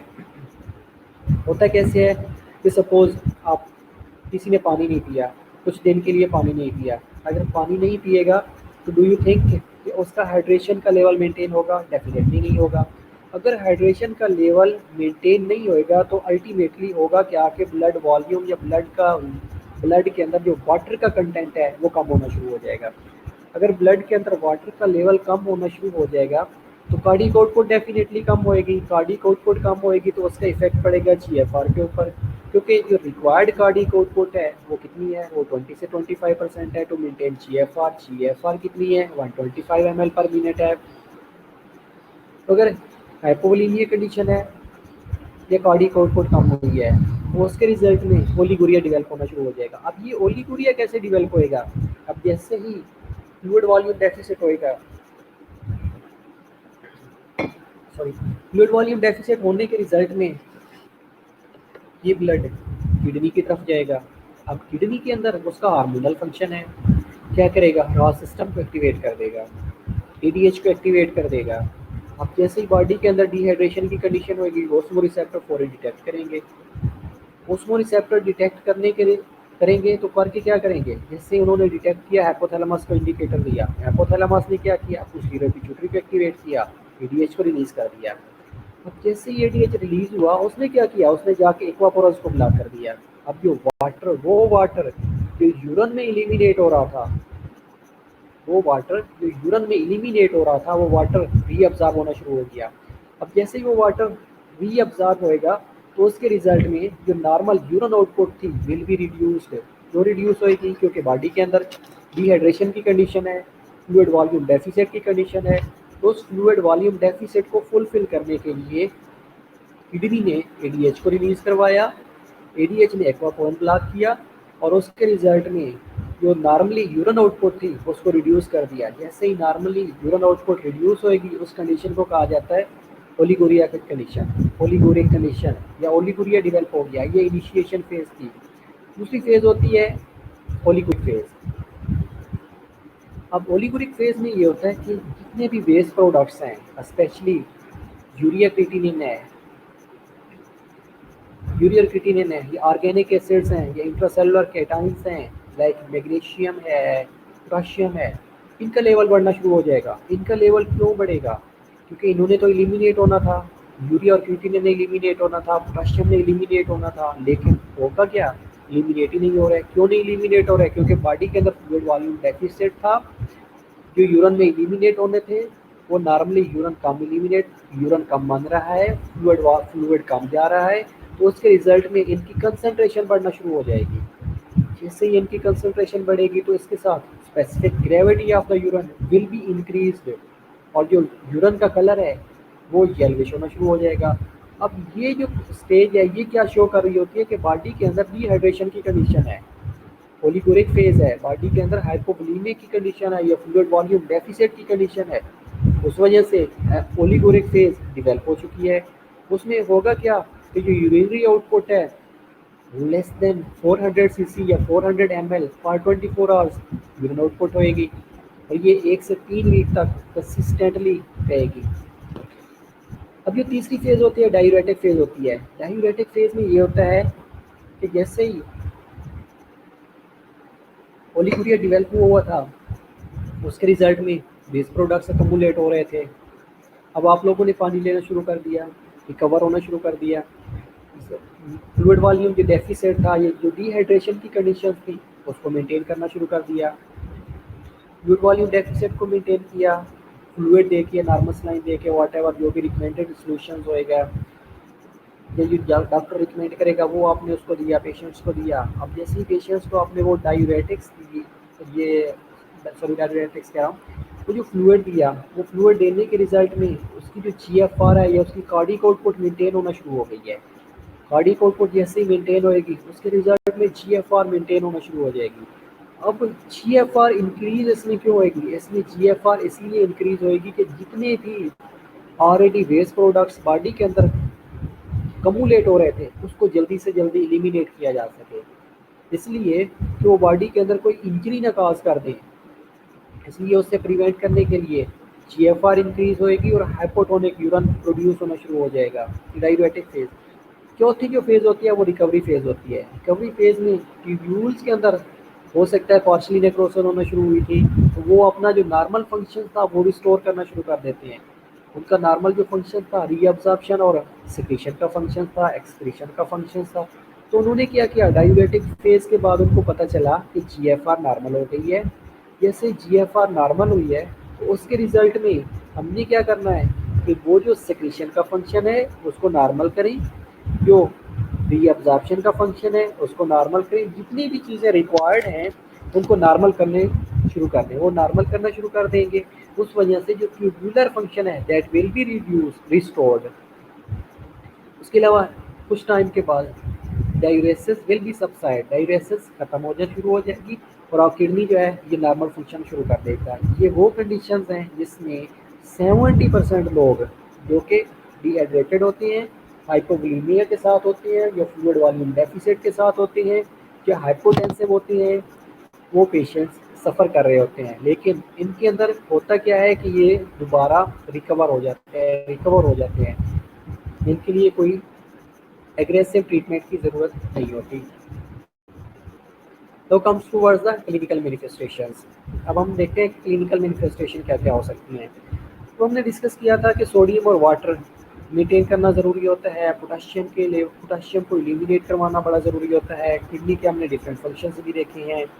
हमने ये भी कहा है कि यूरिया क्रिएटिनिन को एलिमिनेट करवाना ज़रूरी होता है। हमने ये भी कहा है कि एरिथ्रोपोएटिन सेक्रेट करवाना बड़ा ज़रूरी होता है, क्योंकि ये एरिथ्रोपोएसिस करवा रहा होता है, हाइपोक्सिया के लेवल को रिवर्स कर रहा होता है, एचबी के लेवल को मेंटेन कर रहा होता है। ये सारी चीज़ें हमने ऑलरेडी फंक्शंस में डिस्कस किए हैं, लेकिन इसमें यहाँ पे 1 बाय 1 देख लेते हैं।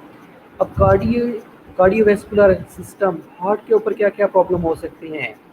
अब सपोज एक्शन पोटेंशियल है वो सोडियम और पोटाशियम की वजह से हो रहा होता है।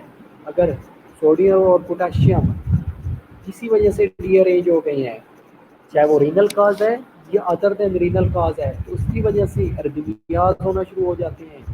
जो एक्शन पोटेंशियल है वो नॉर्मली जनरेट तो हो रहा होता है, लेकिन जो सोडियम और कैल्शियम की एक्सचेंज होती है वो नॉर्मली नहीं हो सकती, तो उस वजह से अर्दमिया होना शुरू हो जाते हैं। इसके रिजल्ट में जो ब्लड प्रेशर है कार्डियक आउटपुट पे डिपेंड कर रहा होता है। कार्डियक आउटपुट अगर ठीक आ रही है, blood pressure will be normal.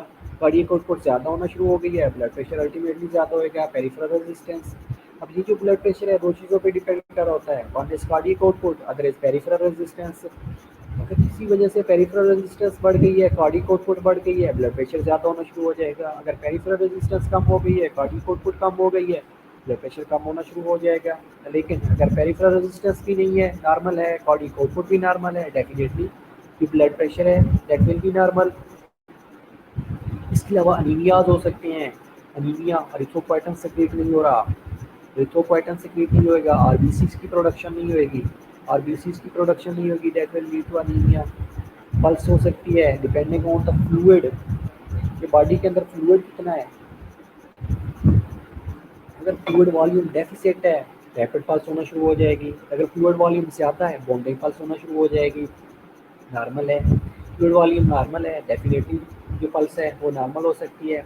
Pericardial tight chest pain हो सकता है, जब यूरिया का लेवल बढ़ना शुरू हो जाता है तो ये जाके ना पेरिकार्डियम को पेरिकार्डाइटिस काज करवा देता है, पेरिकार्डियल टेम्पोनेट काज करवाना शुरू कर देता है। उस वजह से पेरिकार्डियल टाइट चेस्ट पेन होना शुरू हो जाता है। इसके अलावा रेस्पिरेटरी सिस्टम की बात करें तो रेस्पिरेटरी सिस्टम में डिस्निया होना शुरू हो जाता है, क्रैकल्स होना शुरू हो जाते हैं, टिकिपनी होता है, इंक्रीज रेस्पिरेटरी रेट हो जाता है।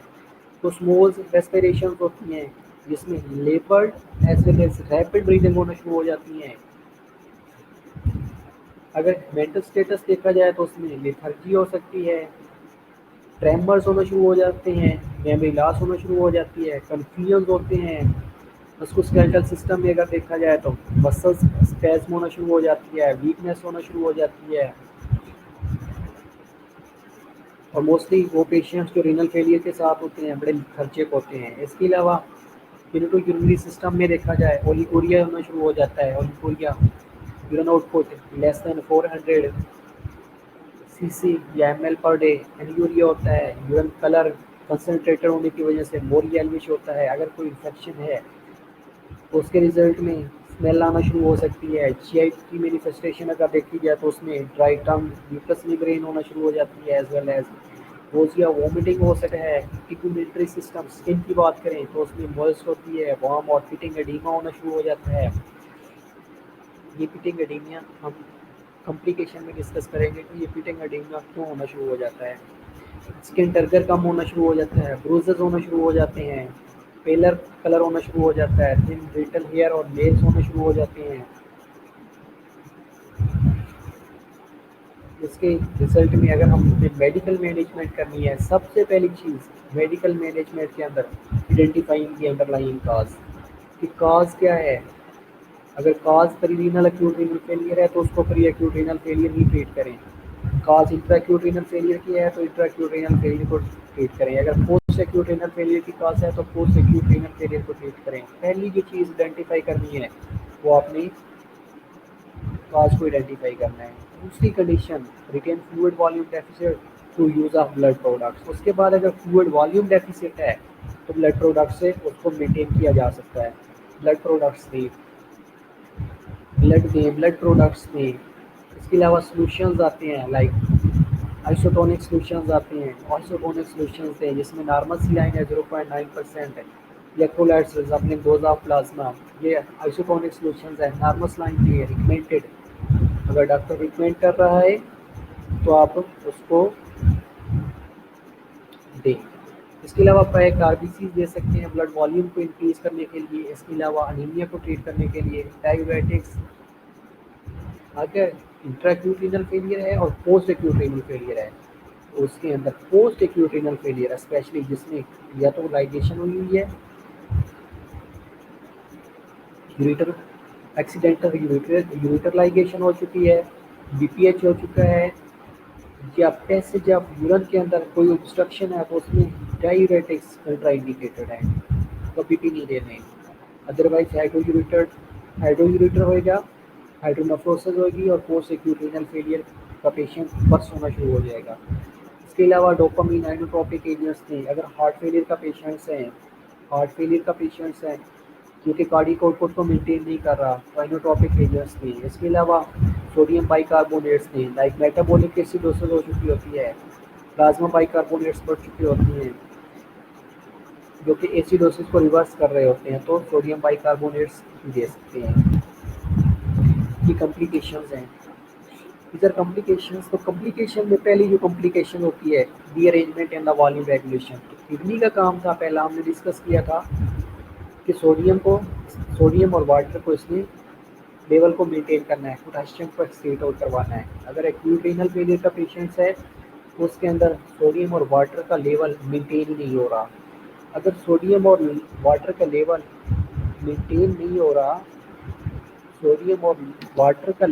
मेंटेन नहीं हो रहा तो उसके रिजल्ट में सोडियम और वाटर की रिटेंशन हो रही है। सोडियम और वाटर की रिटेंशन होएगी तो क्या होगा, किडनी एडीमा होना शुरू हो जाएगा। ओके, चलिए आते हैं डायूरेटिक्स की तरफ। हम बात कर रहे थे डायूरेटिक्स ऐसी मेडिकेशन होती हैं जो कि यूरिन आउटपुट को बढ़ाती हैं। अगर patients post acute renal failure का है, पोस्ट एक्यूट रीनल फेलियर हमने ये कहा था कि पैसेज या यूरिन के अंदर कोई ऑब्स्ट्रक्शन है, लाइक यूरिटर के अंदर ऑब्स्ट्रक्शन है, ब्लैडर के अंदर ऑब्स्ट्रक्शन है, या तीसरी चीज़ यूरिथ्रा के अंदर ऑब्स्ट्रक्शन है। अगर ऑब्स्ट्रक्शन हुई है तो उस पेशेंट्स को डायूरेटिक्स देंगे तो डू यू थिंक कि वो जो यूरिन आउटपुट है वो कहाँ जाएगा? डेफिनेटली वो अकमुलेट होएगा। अगर ऑब्स्ट्रक्शन यूरिथ्रा के अंदर है तो ब्लैडर के अंदर अकमुलेट होएगा। अगर ऑब्स्ट्रक्शन ब्लैडर के अंदर है तो वो ब्लैडर के अंदर यूरिन आने के बाद हाइड्रोयूरिटर काज करेगा। हाइड्रोयूरिटर होएगा तो that will lead to hydronephrosis. वो जो पोस्ट एक्यूट रीनल फेलियर था उसको वर्स करना शुरू कर देगा। तो इसलिए diuretics specially in the post acute renal failure are contraindicated.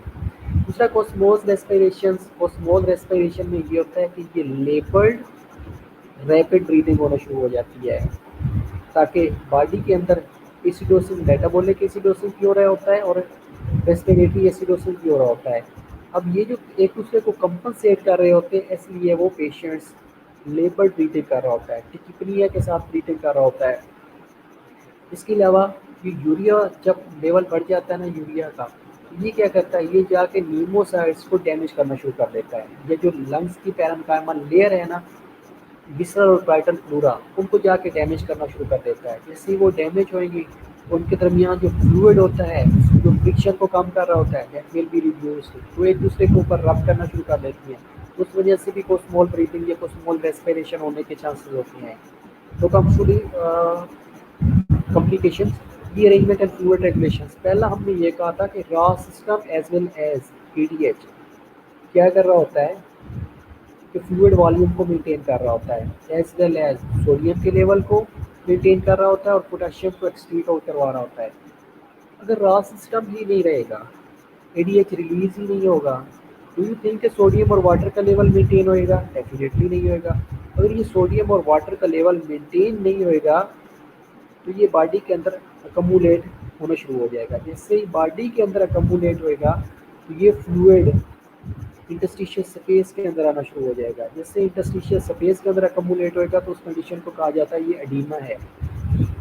अब इसमें क्या होता है कि इसमें बेसिकली जो हाइड्रोस्टैटिक प्रेशर होता है ना वो बढ़ जाता है। जैसे हाइड्रोस्टैटिक प्रेशर बढ़ेगा वो फ्लूइड को इंटरस्टिशियल स्पेस के अंदर भेजना शुरू कर देता है।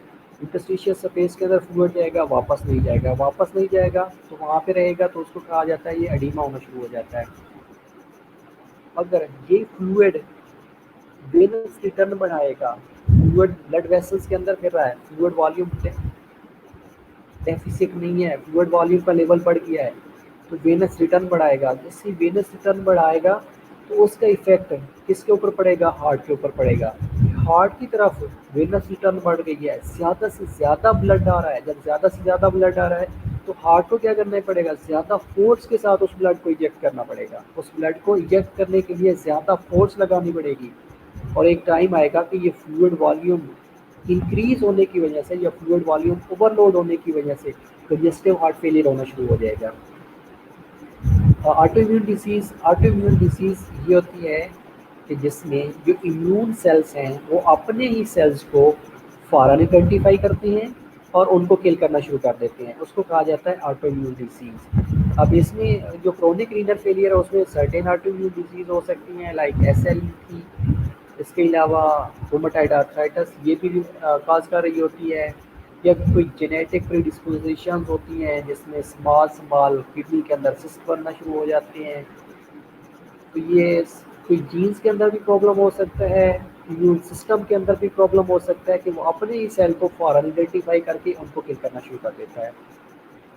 दूसरी condition rearrangement in the acid base balance. अब हमने ये कहा था कि किडनी क्या करता है? पोटेशियम को एलिमिनेट करवाता है, सोडियम को रिटेन करवाता है और इम्पॉर्टेंट जो हाइड्रोजन आयन है उनकी सक्रीशन करवा रहा होता है ताकि एसिडोसिस को, ताकि पीएच के लेवल को मेंटेन किया जा सके।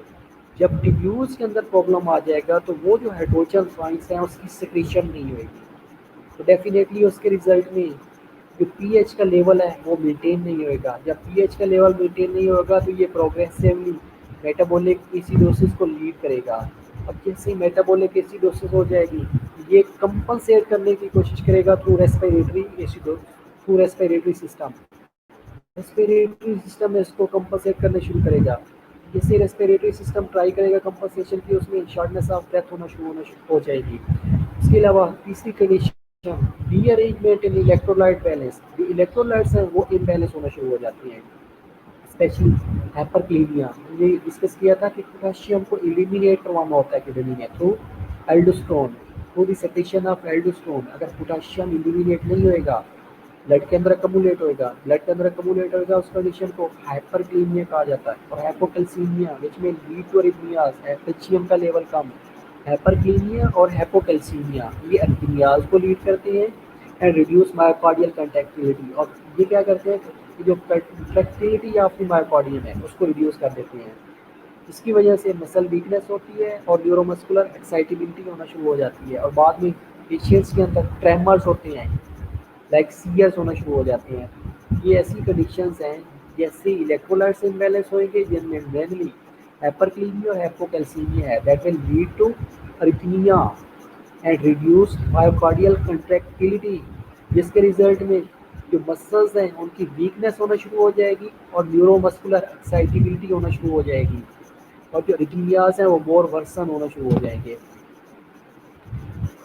चौथी चीज़ अबनॉर्मलिटीज इन कैल्शियम फॉस्फेट और बोन मेटाबॉलिज्म। हमने ये कहा था कि कैल्शियम का लेवल मेंटेन किया जा रहा होता है, विटामिन डी की एक्टिवेशन की जा रही होती है। अब इसमें कैल्शियम का लेवल कम होना शुरू हो जाएगा तो क्या होगा कि हाइपरपैराथायरॉयडिज्म होना शुरू हो जाएगा। ये कैल्शियम और फॉस्फेट का लेवल बोन्स के अंदर मेंटेन किया जा रहा होता है, कर कौन सा होता है? किडनी कर रहा होता है। जैसे ही इसका लेवल, कैल्शियम का लेवल और फॉस्फेट का लेवल रीअरेंज होएगा और किडनी हो कहाँ पे रहा है? किडनी से कैल्शियम का लेवल मेंटेन नहीं हो रहा, पैराथायराइड हार्मोन एक्टिवेट हो जाता है, हाइपरपैराथायरॉयडिज्म होना शुरू हो जाती है।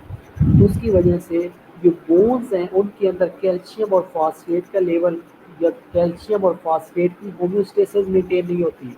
अगर वो काज रीनल सिस्टम की वजह से है तो उसको कहा जाता है रीनल ऑस्टियोडिस्ट्रॉफी, कि जो बोन्स हैं वो इजी टू डिस्ट्रक्शन होना शुरू हो जाती हैं, कैल्शियम का लेवल कम होना शुरू हो जाता है और उसके रिजल्ट में उसको मेंटेन करने के लिए हाइपर पैराथायराइडिज्म होना शुरू हो जाती है। पैराथायराइड हार्मोन का लेवल बढ़ना शुरू हो जाता है ताकि कैल्शियम का लेवल को मेंटेन किया जा सके। इसके अलावा कार्डियो पल्मोनरी अबनॉर्मलिटी हो सकती हैं, जिसमें congestive heart failure due to salt and water retention हो सकता है।